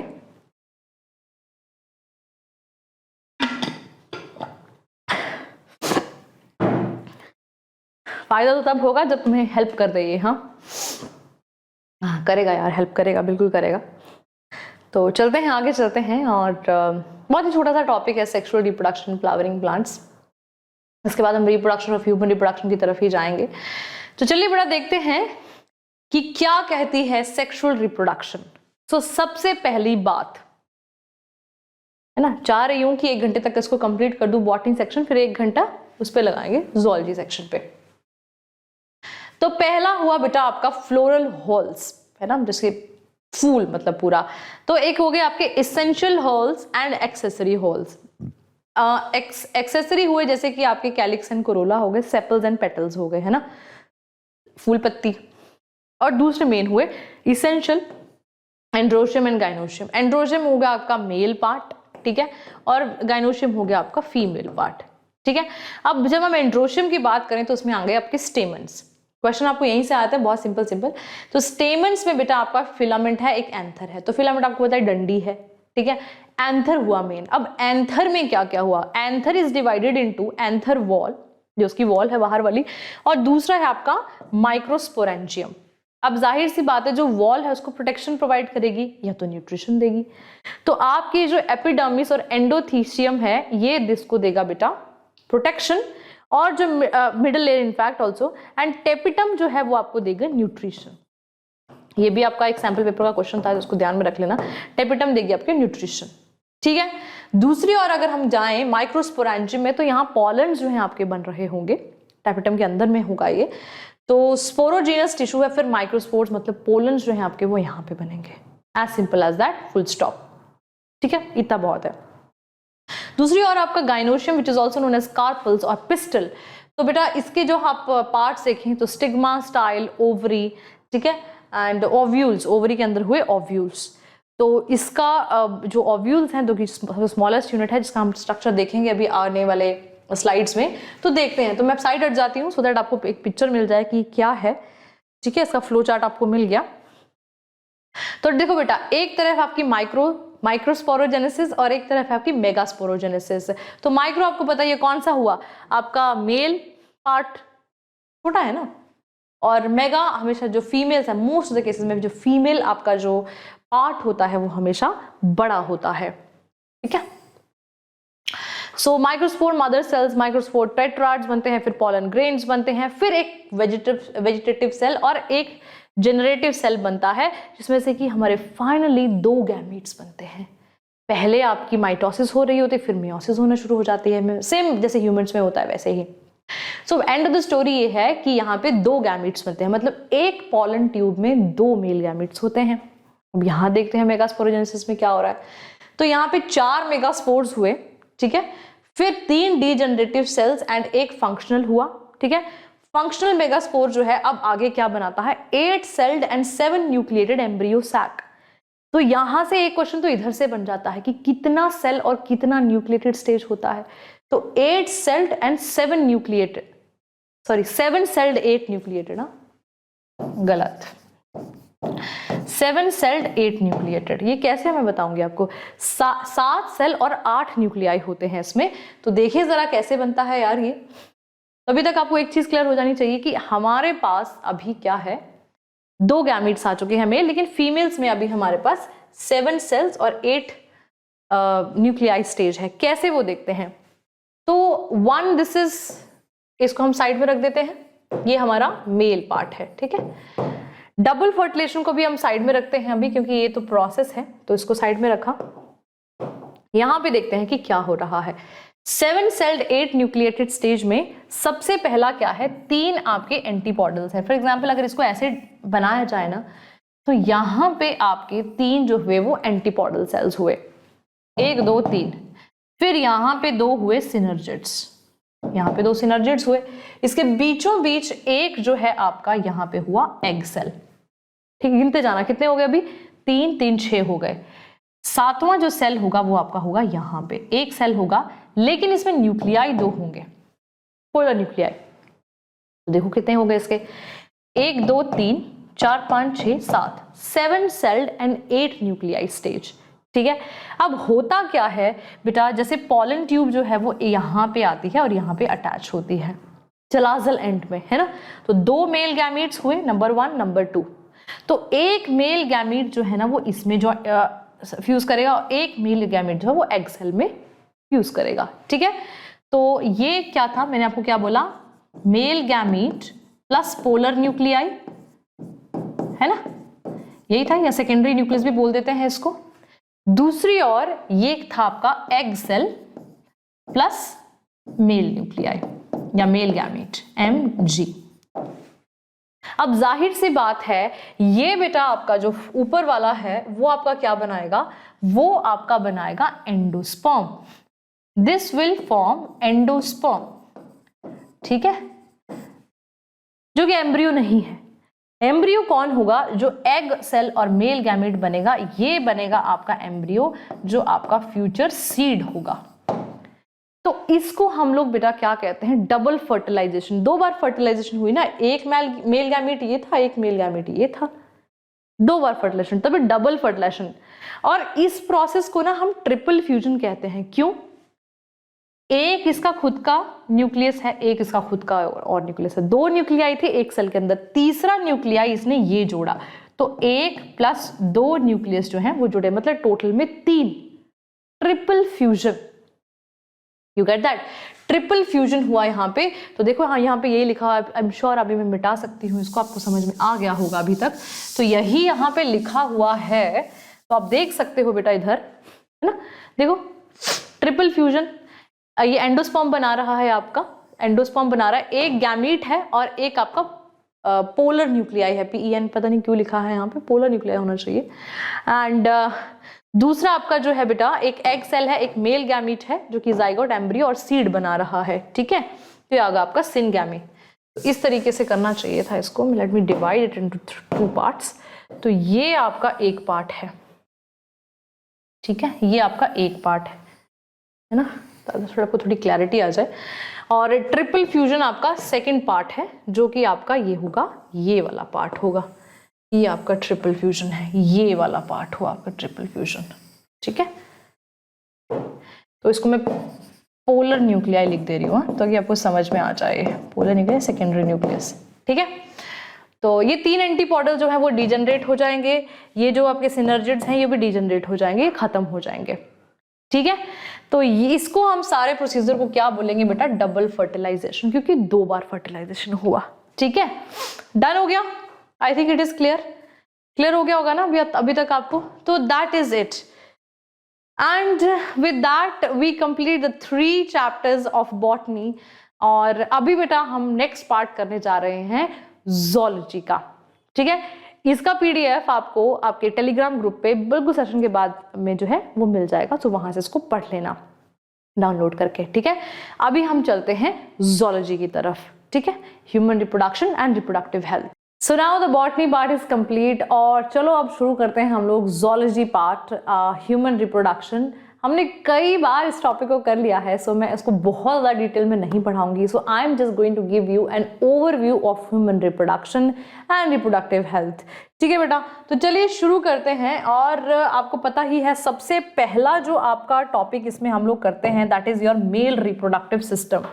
उसके पहले भी एक फ्लो चार्ट है जो कि आपको सबको पता होगा, आपको पता ही है, गैमीटोजेनेसिस, है ना, आगे स्टेप्स हैं ये आपके रिप्रोडक्शन के। गैमीटोजेनेसिस के बाद में क्या होता है, पहले गैमीट्स फॉर्मेशन हुई, स्पर्मेटोजेनेसिस, oogenesis, देन हुआ इंसेमिनेशन। ये आपकी एनसीईआरटी का पहला ही पेज है ना, इंसेमिनेशन हुआ है ना, transfer of the sperms to the female reproductive tract. Then उसके बाद में हुआ आपका बेटा फर्टिलाइजेशन, ठीक है। फर्टिलाइजेशन होने के बाद जाइगोट फॉर्मेशन हुआ, है ना। फिर उसके बाद में हुई आपकी एम्ब्रियोनिक डेवलपमेंट, पर उससे पहले इम्प्लांटेशन, है ना, आप अकॉर्डिंग टू योर एनसीईआरटी। फिर क्या हुआ, इम्प्लांटेशन हुई। इम्प्लांटेशन के बाद में आपका डेवलपमेंट ऑफ एम्ब्रियो हुआ, ठीक है। जेस्टेशन पीरियड जिसको हम लोग बोलते हैं 9 मंथ्स वो चलेगा। एंड डेवलपमेंट ऑफ एम्ब्रियो होने के बाद में बेटा फिर फीटस बनता है, ऑफ कोर्स वो it becomes foetus, and development of the foetus और the embryo whatever it is, and then comes the parturition, ठीक है। तो ये जो है बेटा आपके ये स्टेप्स रहते हैं रिप्रोडक्शन के। सबसे पहला फ्लो चार्ट आपको यही पता होना चाहिए, इसका जो है सीक्वेंस, ठीक है। डन। अब आगे चलते हैं हम लोग। सबसे पहले हम लोगों ने क्या बोला था, मैंने आपको मेल रिप्रोडक्टिव सिस्टम जो है हमने वो पढ़ा। मेल रिप्रोडक्टिव सिस्टम के 2 पार्ट्स होते हैं हमेशा, मैंने आपको बोला है। एक होता है आपका प्राइमरी सेक्स ऑर्गन, ठीक है, सेक्स ऑर्गन, और दूसरा है आपका सेकेंडरी सेक्स ऑर्गन्स, ठीक है।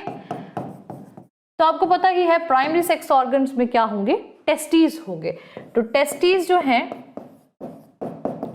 प्लूरल इसको ऐसे लिखते हैं, 1 पेयर इज प्रेजेंट, एंड उसमें बेटा एक टेस्टीज में इन ईच टेस्टिस कितने टेस्टिकुलर लॉब्यूल्स होते हैं, आप जानते ही हैं इसके बारे में। आपको पता है 250 टेस्टिकुलर लॉब्यूल्स होते हैं, 250 testicular lobules in each 250 in each testicular lobule बेटा आपके क्या होते हैं, 2 to 3 सेमिनिफेरस टिब्यूल्स होते हैं, ठीक है। अब सेमिनिफेरस टिब्यूल का स्ट्रक्चर हम अगले पेज पे पढ़ेंगे, ठीक है। अब इसके बाद में सेकेंडरी सेक्स ऑर्गन्स की अगर हम लोग बात करें तो बेटा इसमें होता है आपका डक्ट सिस्टम, जिसके सबसे ज्यादा क्वेश्चंस आपको आते हैं इसके सीक्वेंस पे, ठीक है। दूसरा आपका होता है बेटा आपके एक्सेसरी ग्लैंड्स। आपके 3 तरह के एक्सेसरी ग्लैंड्स हैं, मैं आपको बता चुकी हूं उसके बारे में पहले बहुत बार हम लोग डिस्कस कर चुके हैं, seminal vesicle, prostate gland and bulbourethral gland. और तीसरा आपका पार्ट होता है copulatory organ which is known as penis, ठीक है। डन। तो हम सबसे पहले सेमिनिफेरस टिब्यूल करेंगे, फिर उसके बाद में हम लोग जाएंगे आपके डक्ट सिस्टम के। ठीक है। तो देखिए बेटा सेमिनिफेरस ट्यूब्यूल्स में आपको कुछ नहीं करना, आप खाली डायग्राम से ही क्वेश्चन जो है आप निकाल सकते हैं। तो इस तरीके से सेमिनिफेरस ट्यूब्यूल का डायग्राम हुआ। डायग्राम ही बहुत है ना, फ्लो चार्ट में तो डायग्राम बन ही सकता है, बन सकता है ना। तो बेटा ये वाले सेल्स हुए आपके सर्टोली सेल्स, है ना, थोड़ा ज्यादा मोटा हो गया, इसको थोड़ा पतला करते हैं। सर्टोली सेल्स हुए, ठीक है। इसी के साथ में हमारा आपका यहाँ पे आता है जर्मिनल एपिथेलियम, बेसिकली जो स्पर्मेटोगोनिया बनते हैं, ठीक है। तो ये आपका हुआ जर्मिनल एपिथेलियम, ठीक है, जर्मिनल एपिथेलियम हुआ, राइट। देन उसके बाद में नेक्स्ट हुआ हमारा, the next one would be your कि ये जो सर्टोली सेल्स है बेटा, सर्टोली सेल्स के आसपास में क्या प्रेजेंट है, जर्मिनल एपिथेलियम प्रेजेंट है, right. And then after that यहाँ पे भी एक सेमिनिफेरस ट्यूब्यूल है, यहाँ पे भी एक सेमिनिफेरस ट्यूब्यूल्स है ना, this is also seminiferous tubule, ये आपका सेमिनिफेरस ट्यूब्यूल्स है, यहाँ पे सेमिनिफेरस ट्यूब्यूल है, राइट।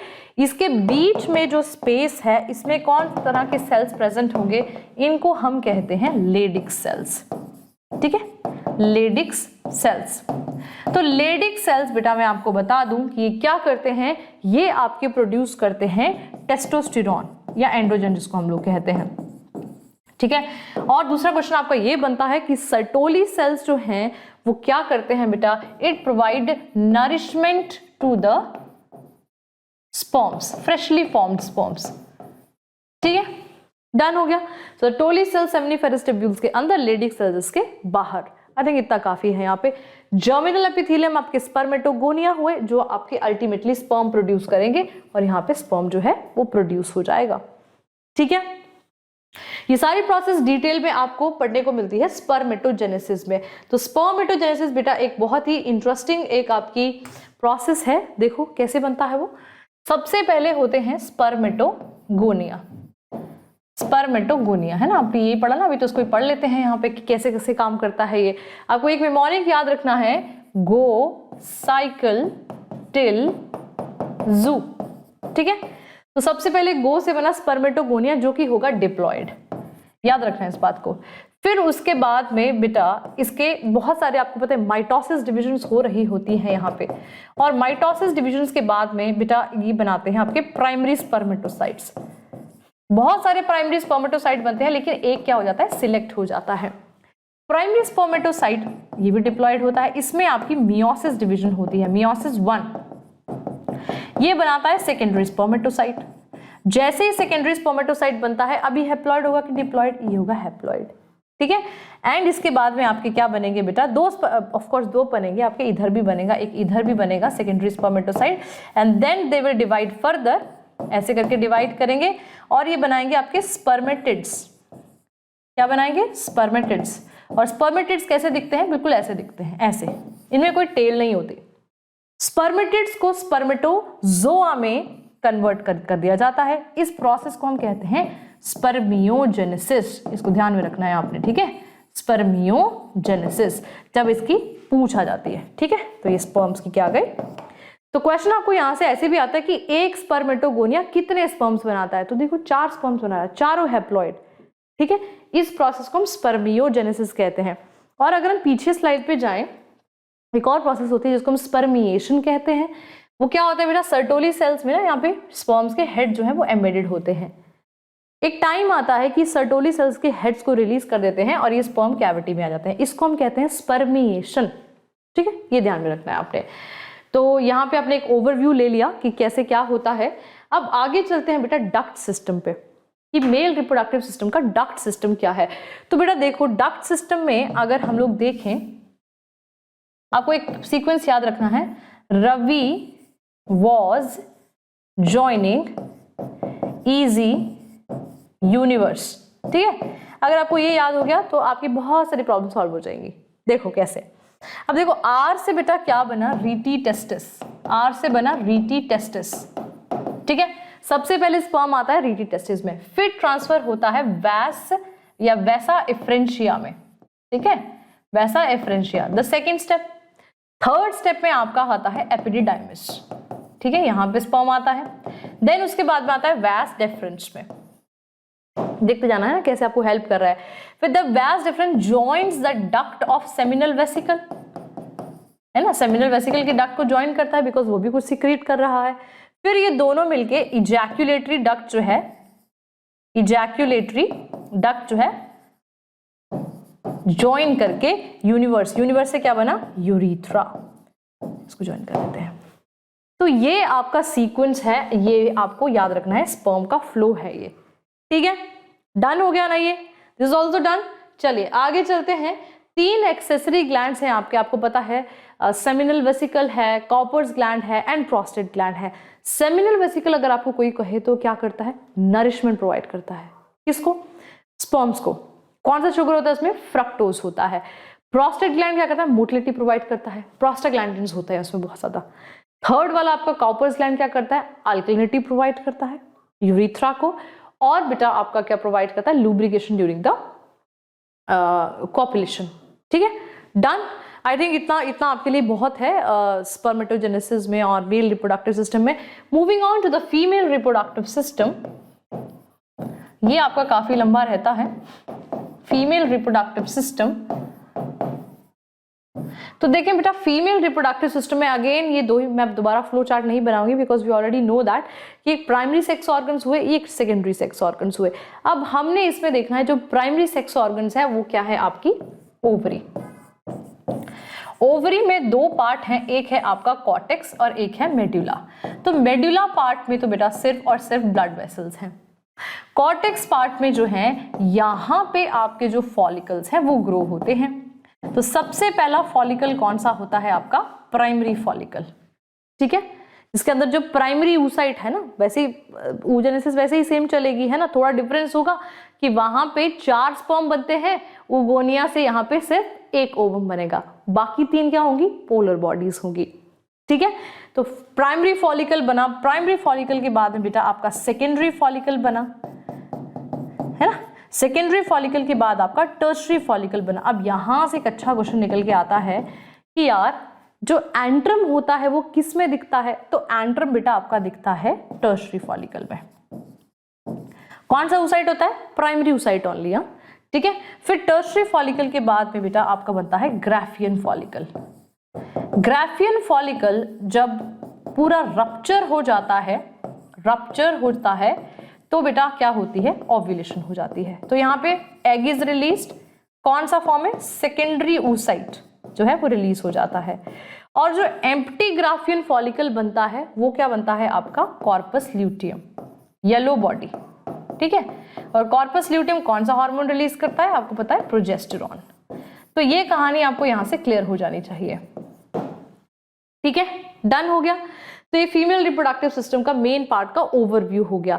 यहां से मैंने आपको 2 क्वेश्चन बता दी, एक तो एंट्रम पे क्वेश्चन पूछेंगे आपको, कॉर्पस ल्यूटियम पे क्वेश्चन पूछ सकते हैं, ग्राफियन फॉलिकल पे क्वेश्चन आ सकते हैं आपको, ठीक है। डन है। अब इसी के साथ में oogenesis की तरफ चलते हैं और वहां देखते हैं वहां क्या होता है। एक सबसे इंपॉर्टेंट क्वेश्चन ये पूछा जाता है कि प्यूबर्टी के टाइम पे oogenesis शुरू होती है या फिर एम्ब्रियोनिक स्टेजेस में, तो उसका आंसर है एम्ब्रियोनिक स्टेजेस में। अगर स्पर्मेटोजेनेसिस की बात करो तो स्पर्मेटोजेनेसिस बेटा स्टार्ट होती है, that is in your after they hit the puberty, ठीक है। तो oogenesis मैंने आपको क्या बोला, कब शुरू हो जाती है आपकी, oogenesis कब शुरू हो जाती है, एम्ब्रियोनिक स्टेजेस में। तो इसमें भी सबसे पहले आपका होता है oogonia, है ना। oogonia बेटा इसमें आपकी माइटोटिक डिविजन्स होती हैं, ये आपका डिप्लॉयड ही रहता है, ठीक है। फिर आपका जो है इसमें प्राइमरी oocyte जो है इसको सिलेक्ट करते हैं, आपको पता है ये भी डिप्लॉयड होगा। एंड देन इसमें क्या होती है, मियोसिस होती है, मियोसिस 1। लेकिन मियोसिस 1 में ये अरेस्ट हो जाता है, अरेस्ट हो जाता है और ये कौन सी स्टेज में रह जाता है, डिप्लोटीन में रह जाता है, प्रोफेज 1 की डिप्लोटीन में रह जाता है। तो ये आपका जो पार्ट है ये कवर हो जाता है बिफोर बर्थ। आप देखना अपने एनसीईआरटी अगर खोल के बैठे होगे तो आपको पता चल रहा होगा मैं क्या बोल रही हूँ। ये बिफोर बर्थ हुआ, ड्यूरिंग फिर चाइल्डहुड कुछ नहीं होगा। आपने देखा होगा कि सेकंड पोर्शन आपका यहाँ पे एनसीईआरटी में लिखा होगा, वहां पे ड्यूरिंग चाइल्डहुड लिखा होगा, ड्यूरिंग चाइल्डहुड कुछ नहीं होगा, ठीक है। अब चाइल्डहुड के बाद में जब प्यूबर्टी हिट करेगी तब क्या होगा, प्यूबर्टी हिट करना मतलब गोनेडोट्रोफिन्स बहुत ज्यादा हुए अभी, FSH LH। अब आफ्टर दैट टाइम क्या होगा बेटा, प्यूबर्टी हिट करने के बाद क्या होगा, wait a second now the meiosis 1 जो है, अब हर month every alternate ovary will release this primary oocyte। जैसे ही प्राइमरी oocyte रिलीज होगा बेटा, आपकी मियोसिस 1 जो है प्राइमरी oocyte अब विल अंडरगो मियोसिस 1 कंप्लीट हो जाएगी, ठीक है, कंप्लीट, ठीक है। सेकेंडरी oocyte जो है आपका बन जाएगा which will be haploid of course, ठीक है। और आपकी यहाँ पे आपका रिलीज होगा first polar body. First polar body बेटा ये आपकी किसी काम की नहीं है, ये डिजनरेट हो जाएगी, खत्म हो जाएगी। सेकेंडरी oocyte मियोसिस 2 जो है वो कंप्लीट नहीं कर पाएगा, किसमें अरेस्ट हो जाएगा, ये मेटाफेज 2 में। ये बहुत अच्छा क्वेश्चन यहाँ से बनता है। लेकिन मेटाफेज 2 ये कब आगे जा सकता है बेटा, अगर मेटाफेज 2 उसी ही केस में कंप्लीट होती है only after the entry of the sperm, completes only, ये बहुत अच्छा क्वेश्चन बनता है यहाँ पे, only after the entry of sperm, ठीक है। अगर स्पर्म की एंट्री नहीं हुई तो ये मेटाफेज 2 कभी नहीं, यहाँ पे मेंस्ट्रुएशन हो जाएगी, ठीक है, after the entry of the sperm. But एक बहुत इंपॉर्टेंट बात है, but before fertilisation, but before fertilisation, ठीक है। तो ये जो चीज है आपको यहाँ पे क्लियर हो जानी चाहिए। तो ये 3-4 स्टेप्स हैं, 3-4 स्टेप्स हैं, आपको पता होने चाहिए जो हमने क्या किए यहाँ पे किए। आई थिंक अभी देखिए कंप्रेस हो जाएगा ये, हाँ देखो, I think that will make sense, हाँ राइट। तो ये है आपके सामने, तो इस तरीके से जो है वो oogenesis जो है वो टेक प्लेस करेगी। बाकी बचा यहाँ पे जो सबसे इंपॉर्टेंट जो टास्क जो आपसे पूछा जाता है, जो आपका काम जो है, दैट इज फेलोपियन ट्यूब। आपको पता है 3 हिस्से में डिवाइडेड है, फेलोपियन ट्यूब जो है वो 3 हिस्से में डिवाइडेड है। फेलोपियन ट्यूब का जो एम्पुला रीजन है, जो बीच वाला रीजन है, this is a site of fertilisation, please note it down ना, साइट ऑफ फर्टिलाइजेशन। इसका जो ऊपर वाला रीजन है infundibulum which is close to fimbriae, infundibulum, और the third one is isthmus, ठीक है। लेकिन सबसे इंपॉर्टेंट वाला पार्ट है वो है एम्पुला। आपको पता है उसके बाद जो नेक्स्ट होता है आपका वो होता है यूट्रस, उसको हिस्ट्रा भी कहते हैं, वूम्ब भी कहते हैं, which is a site of implantation. तो यहाँ पे इम्प्लांटेशन होती है, राइट, प्लेसेंटा की ग्रोथ होती है।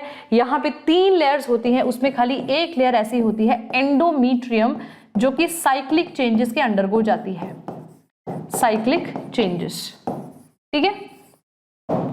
देन उसके बाद में बर्थ कैनाल होती है। तो बर्थ कैनाल किसको हम कहते हैं, सर्विक्स प्लस वजाइना को मिला के हम कहते हैं क्या, birth canal. That completes the female reproductive system as well, right. ठीक हो गया ना, डन हो गया। मूविंग ऑन, अब आगे की तरफ को चलते हैं। तो देखो बेटा अभी हमने ये पढ़ लिया है, अब now the next step would be the fertilisation. तो फर्टिलाइजेशन में सबसे पहला इवेंट होगा कैपेसिटेशन, ठीक है, फर्टिलाइजेशन में, है ना, स्टेप बाय स्टेप मैं लिखते जाऊंगी। सबसे पहला इवेंट क्या होगा, कैपेसिटेशन।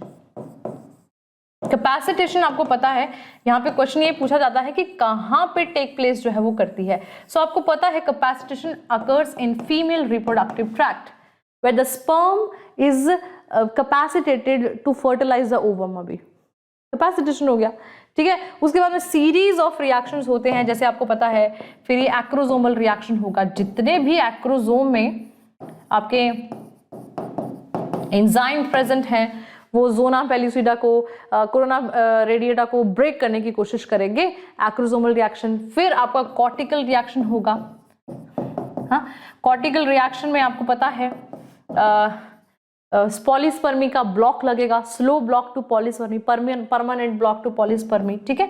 जोना पेलिसिडा हार्ड हो जाएगी जिसमें, एंड देन होगा syngamy. Syngamy is fusion of the male and the female nuclei, और उसके बाद में बनेगा जाइगोट, ठीक है। एंड जाइगोट फिर आगे क्या करेगा, डिविजन्स के अंडर को जाएगा। अब देखते हैं जाइगोट में आगे कौन सी डिविजन्स होती है। अब देखो जाइगोट में बेटा आपको पता होना चाहिए, यहां पे आपकी डिविजन्स होंगी क्लीवेज डिविजन्स। ये सारा ही काम जो है वो कहां चल रहा है, फेलोपियन ट्यूब में क्लीवेज डिविजन्स होगी। क्लीवेज और माइटोसिस में क्या फर्क है? माइटोसिस में ग्रोथ फेज, एस फेज और आपका एम फेज तीनों होते हैं। क्लीवेज में खाली एम फेज और एस फेज होता है, ग्रोथ फेज नहीं होता है। ठीक है, तो क्लीवेज डिविजन्स होंगी, 2 सेल्ड स्टेज बनेगा, ठीक है ना, फिर 4 सेल्ड बनेगा, फिर आपका 8 सेल, फिर 16 to 32 सेल स्टेज बनेगा। इसको हम क्या बोलेंगे बेटा? Morula, the ball of cells. Done. उसके बाद में ये सारा काम ही फेलोपियन ट्यूब में चल रहा है, ठीक है, फेलोपियन ट्यूब में। इनफैक्ट इससे जो अगला स्टेप होगा वो भी फेलोपियन ट्यूब में होगा बेटा। तो उसके बाद में बनेगा आपका ब्लास्टोसिस्ट। ब्लास्टोसिस्ट बनेगा, जबकि एक कैविटी सी बनेगी जिसको हम कहेंगे ब्लास्टोसील, अरेंज होगा उसमें, उसके आसपास में ट्रोफोब्लास्ट जो है वो अरेंज हो जाएगा। अब ये सारा काम जो है वो फेलोपियन ट्यूब में चलता है। This is the time when implantation takes place. ठीक है, आपको इतना पता होना चाहिए कि इम्प्लांटेशन कब होती है, that occurs during your blastocyst formation. तो सॉरी, तो ब्लास्टोसिस्ट में बेटा क्या होगी? Implantation in the uterus. ठीक है, इम्प्लांटेशन होगी यूट्रस में। समझ आ गया सबको? ये आई थिंक ये समझ आ जाना चाहिए। अब आपको पता है एक बार जब इम्प्लांटेशन हो गया, देन उसके बाद में नेक्स्ट स्टेज क्या आती है बेटा? गैस्ट्रुलेशन। गैस्ट्रुलेशन में क्या होती है? 3 जर्म लेयर्स बनती है। आई थिंक हमें अगले पेज पे चले जाना चाहिए अभी, है ना? हाँ, तो गैस्ट्रुलेशन में बेटा देखें, गैस्ट्रुलेशन में आपकी 3 जर्म लेयर्स जो हैं वो बनेंगी, है ना? 3 germ layers, ecto, endo and meso. यहां पे आपकी ऑर्गेनोजेनेसिस जो है वो शुरू हो जाएगी। अब हम उसको क्या बोलेंगे बेटा? एम्ब्रियो बोलेंगे। जैसे ही ऑर्गेनोजेनेसिस कंप्लीट होगी, अब हम उसको क्या बोल देंगे? फीटस बोल देंगे। ऑर्गेनोजेनेसिस कंप्लीट, इसको हम क्या बोल देंगे? अब फीटस बोल देंगे। अब फीटस में बेटा ऑर्गन्स नहीं बनते हैं कोई भी, अब इसका खाली साइज बढ़ता है।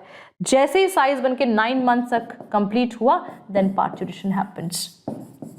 ठीक है, ये बात क्लियर हुई सबको? तो इस तरीके से जो है ये स्टेप बाय स्टेप जो है ये प्रोसेस चलता है। ठीक है, तीनों germ layers, ecto, endo, meso में आपको ये पता होना चाहिए कि कौन सी लेयर जो है वो कौन सा ऑर्गन जो है वो बनाती है। मैंने जो लॉन्ग टर्म सेशंस आपके लिए मैंने उसको काफी डिटेल में आपको बता रखा है कि कैसे कैसे होता है ये। ठीक है, पार्चुरेशन एक बहुत बड़ा इवेंट है बेटा। अब पार्चुरेशन की अगर आप बात करो तो पार्चुरेशन एक न्यूरो एंडोक्राइन मैकेनिज्म है। ठीक है, पार्चुरेशन जो है that is a neuro endocrine mechanism, right? Neuro endocrine mechanism है। ठीक है, जिसमें से कि एक है ना, एक एग्जाम्पल है, और सर एक बहुत ही फेमस क्वेश्चन है जो आपकी बुक में पूछा जाता है बार बार आपके पेपर्स में, कि पार्चुरेशन के सिग्नल्स कहाँ से जाते हैं? Fully developed placenta and foetus gives the signal to the maternal pituitary. क्या बोला मैंने?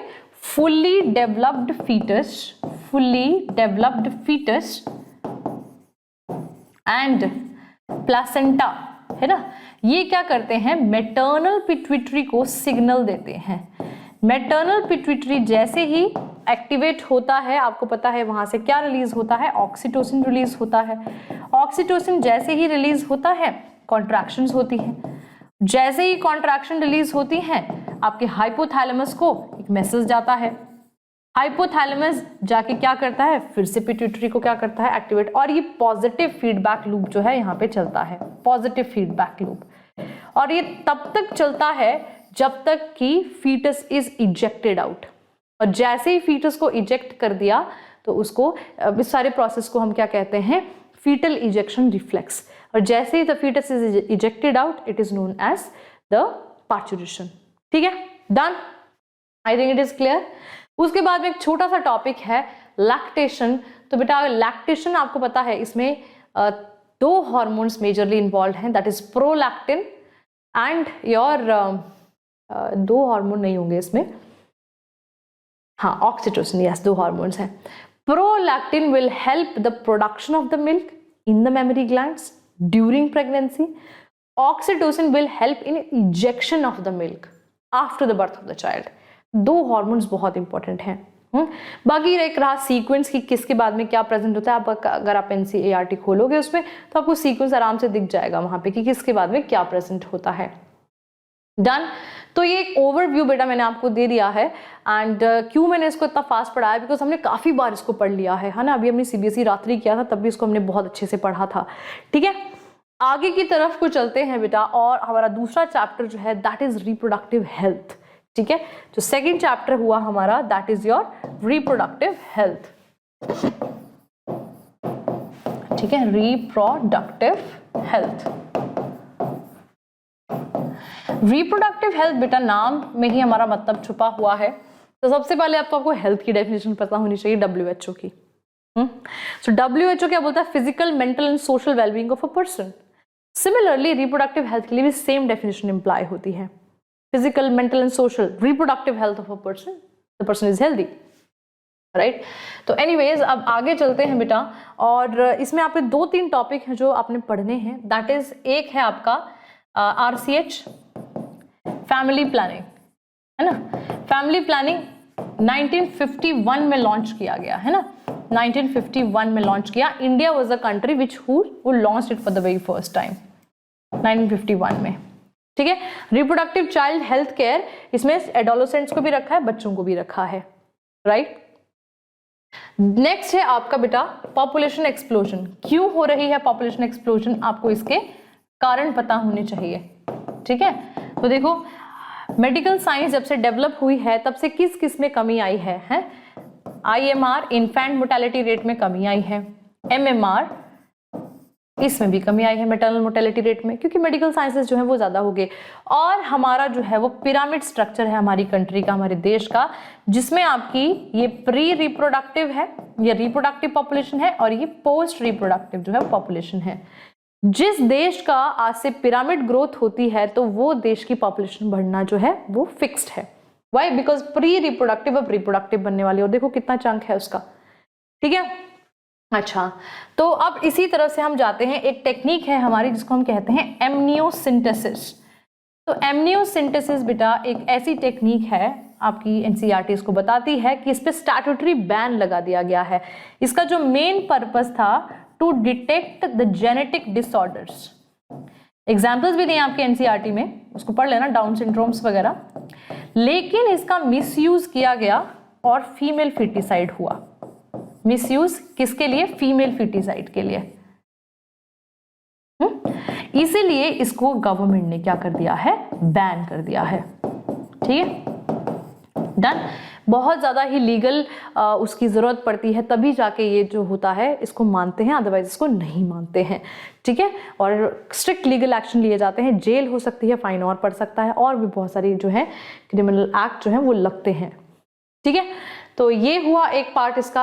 अब दूसरे पार्ट की तरफ हम चलते हैं बेटा, कॉन्ट्रासेप्शन की तरफ। तो word contraception itself means which is contrary to conception, है ना, बर्थ कंट्रोल। काफी बड़ा एक इसका एक टॉपिक जो है हमारा बन सकता है। तो देखो बेटा, इसमें आपके मेथड्स होते हैं, एक होते हैं आपके टेम्परेरी मेथड्स, टेम्परेरी मेथड्स होते हैं, और एक होते हैं आपके permanent methods, permanent methods. Temporary methods की बेटा अगर हम लोग बात करें तो देखें कि क्या है, दैट इज सबसे पहला है हमारा नेचुरल मेथड्स। ठीक है, नेचुरल मेथड्स में बेटा हमारे बहुत सारे हैं, that is your coitus interruptus, coitus interruptus. ठीक है, राइट। देन उसके बाद में है लैक्टेशनल एमिनेरिया, लैक्टेशनल एमिनेरिया। ठीक है, ये आपका एक नेक्स्ट होगा। Third one would be your calendar method, calendar method. ठीक है, तो ये हो गए आपके नेचुरल मेथड्स, राइट। देन उसके बाद में आपके आते हैं बैरियर मेथड्स।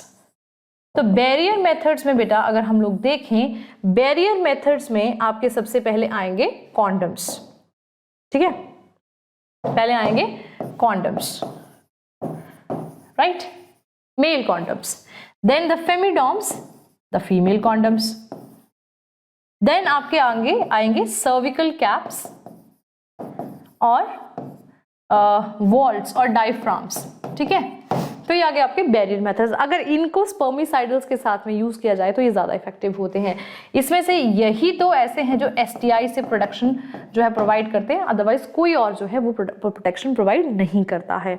ये रीयूजेबल नहीं हो सकते हैं, लेकिन ये इनको रीयूज किया जा सकता है। The third is known as IUDs, है ना।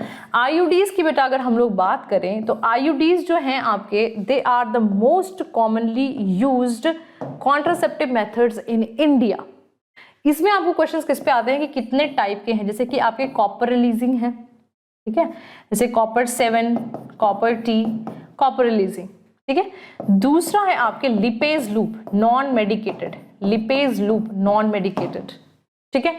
तीसरा है आपका इसमें मल्टीलोड भी आएगा, हाँ, मल्टीलोड 375।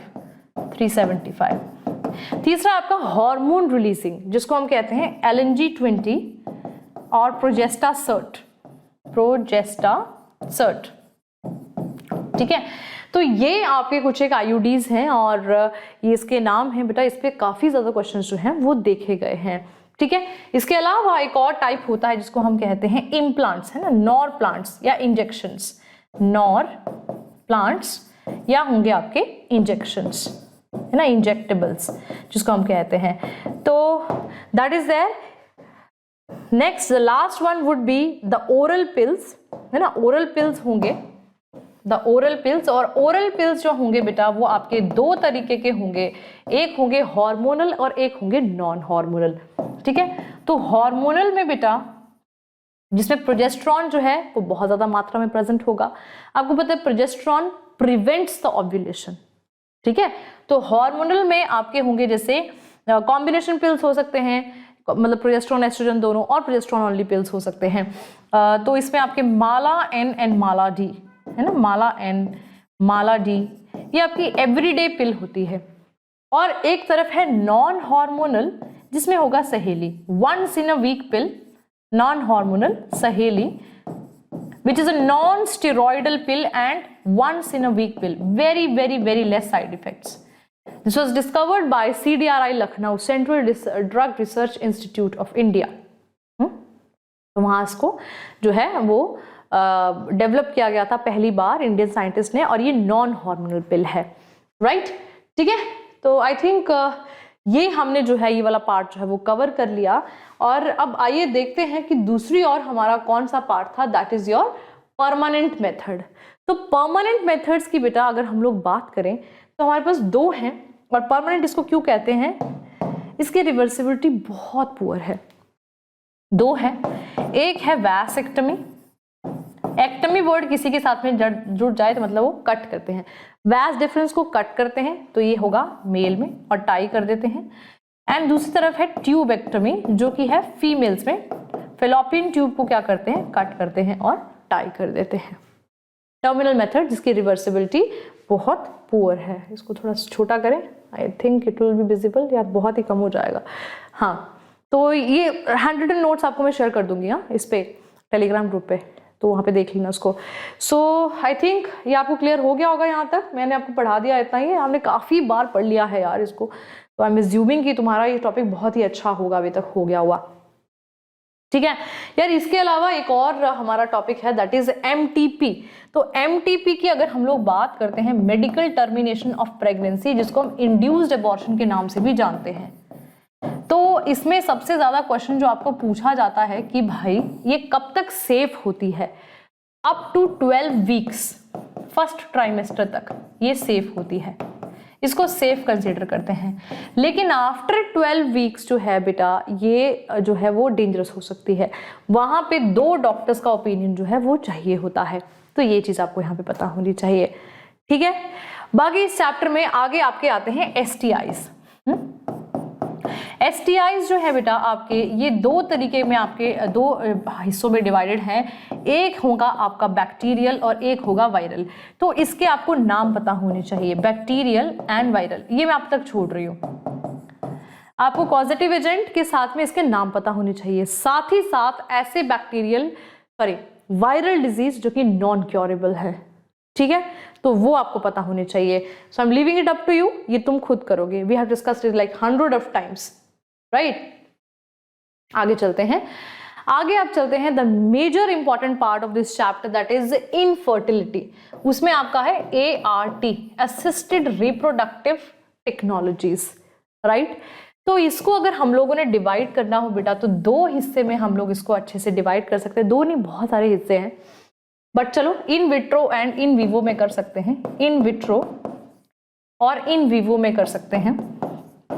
इन विवो का मतलब होता है बॉडी के अंदर फर्टिलाइजेशन होना, और इन विट्रो मतलब होता है टेस्ट ट्यूब के अंदर फर्टिलाइजेशन होना, ठीक है। तो इसमें कौन कौन से जो है हमारे पार्ट जो हैं वो आते हैं। सो नंबर 1 इन विट्रो में आता है आपका जिफ्ट, ठीक है। दूसरा है आपका IUT, इंट्रा यूट्राइन ट्रांसफर, ठीक है। तो ये जो है आपका, ये फैलोपियन ट्यूब में इसको ट्रांसफर करते हैं हम लोग, इसको हम सीधा यूट्रस में ट्रांसफर करते हैं। इसका लेस देन 8 ब्लास्टोमेयर्स, ठीक है, लेस देन 8 ब्लास्टोमेयर्स, और इसका मोर देन 8 ब्लास्टोमेयर्स की इसमें होना चाहिए, स्टेज जो है वो रीच होनी चाहिए, ठीक है। बहुत सारे बच्चे गलती करते हैं इसमें, तभी बता रही हूँ। अच्छा, नेक्स्ट है इन विट्रो और किसमें होती है, ICSI में, इंट्रासाइटोप्लाज्मिक स्पर्म इंजेक्शन, ठीक है। तो ये एक बहुत ही एक्सपेंसिव टेक्निक है और ये लास्ट टेक्निक है जो कि यूज की जाती है। इसको पहले काफी चीजों को यूज कर लिया जाता है। देखो आप जैसे इन विवो हम पढ़ेंगे तो आपको समझ में आएगा। तो बेटा अगर हम इन विवो की बात करते हैं तो ऐसे कर लेते हैं, इसको थोड़ा इस तरीके से खींच लेते हैं इसको, हाँ ऐसे यहाँ पे है ना, हाँ I think that make sense, दिख रहा है ना आपको।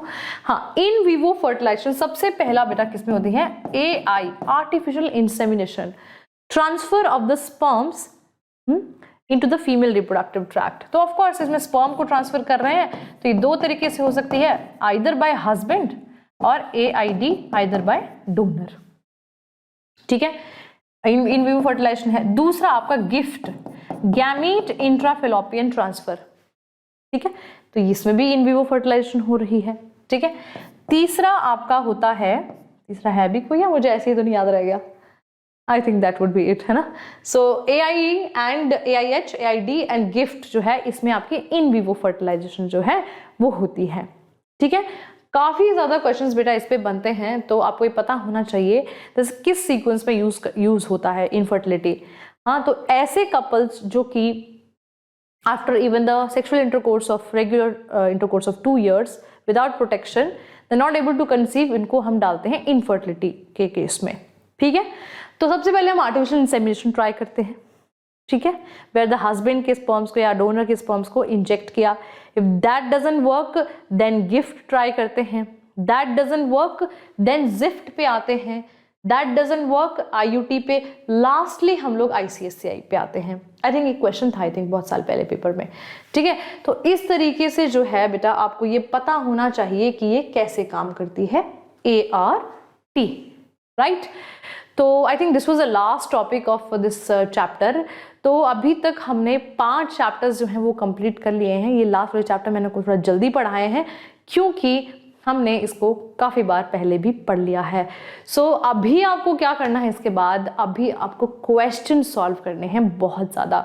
मैं मान के चली हूँ कि आपने अभी तक क्वेश्चन बैंक्स जो हैं वो ले लिए हैं। अगर नहीं लिए हैं तो यार, अगर कल आपका पेपर नहीं है तो ले लो, 2 दिन का गैप भी है तब भी ले लो, लेकिन कल सुबह ही आपका पेपर है तो मैं बोलूँगी तब मत जाना, ठीक है। तो फिर अभी इसी को पढ़ो, रिवाइज करो, जितने क्वेश्चंस बैंक्स अवेलेबल, CBSE का सैम्पल पेपर जरूर सॉल्व करके जाना है, ठीक है, and you are good to go, ठीक है। So thank you very much guys, thank you so much. और मैं मिलती हूँ आपको जल्दी, and I am hoping that you know you guys are following my other series also, most important NCERT highlights chapter wise, chapter के जो topics हैं तो उसको भी आप देख रहे हो। और टेलीग्राम ग्रुप नहीं ज्वाइन किया उसको जरूर ज्वाइन करो, सारे के सारे PDFs जो हैं, हैंड रिटन नोट्स, इनफैक्ट ये भी मैं वहीं पे डालने वाली हूँ, ठीक है। तो I will see you guys in the next session, hopefully live soon. तो देखते हैं, मिलते हैं, and all the very very very best for your exam, may you rock your exam, ठीक है। Thank you very much, bye bye, all the best.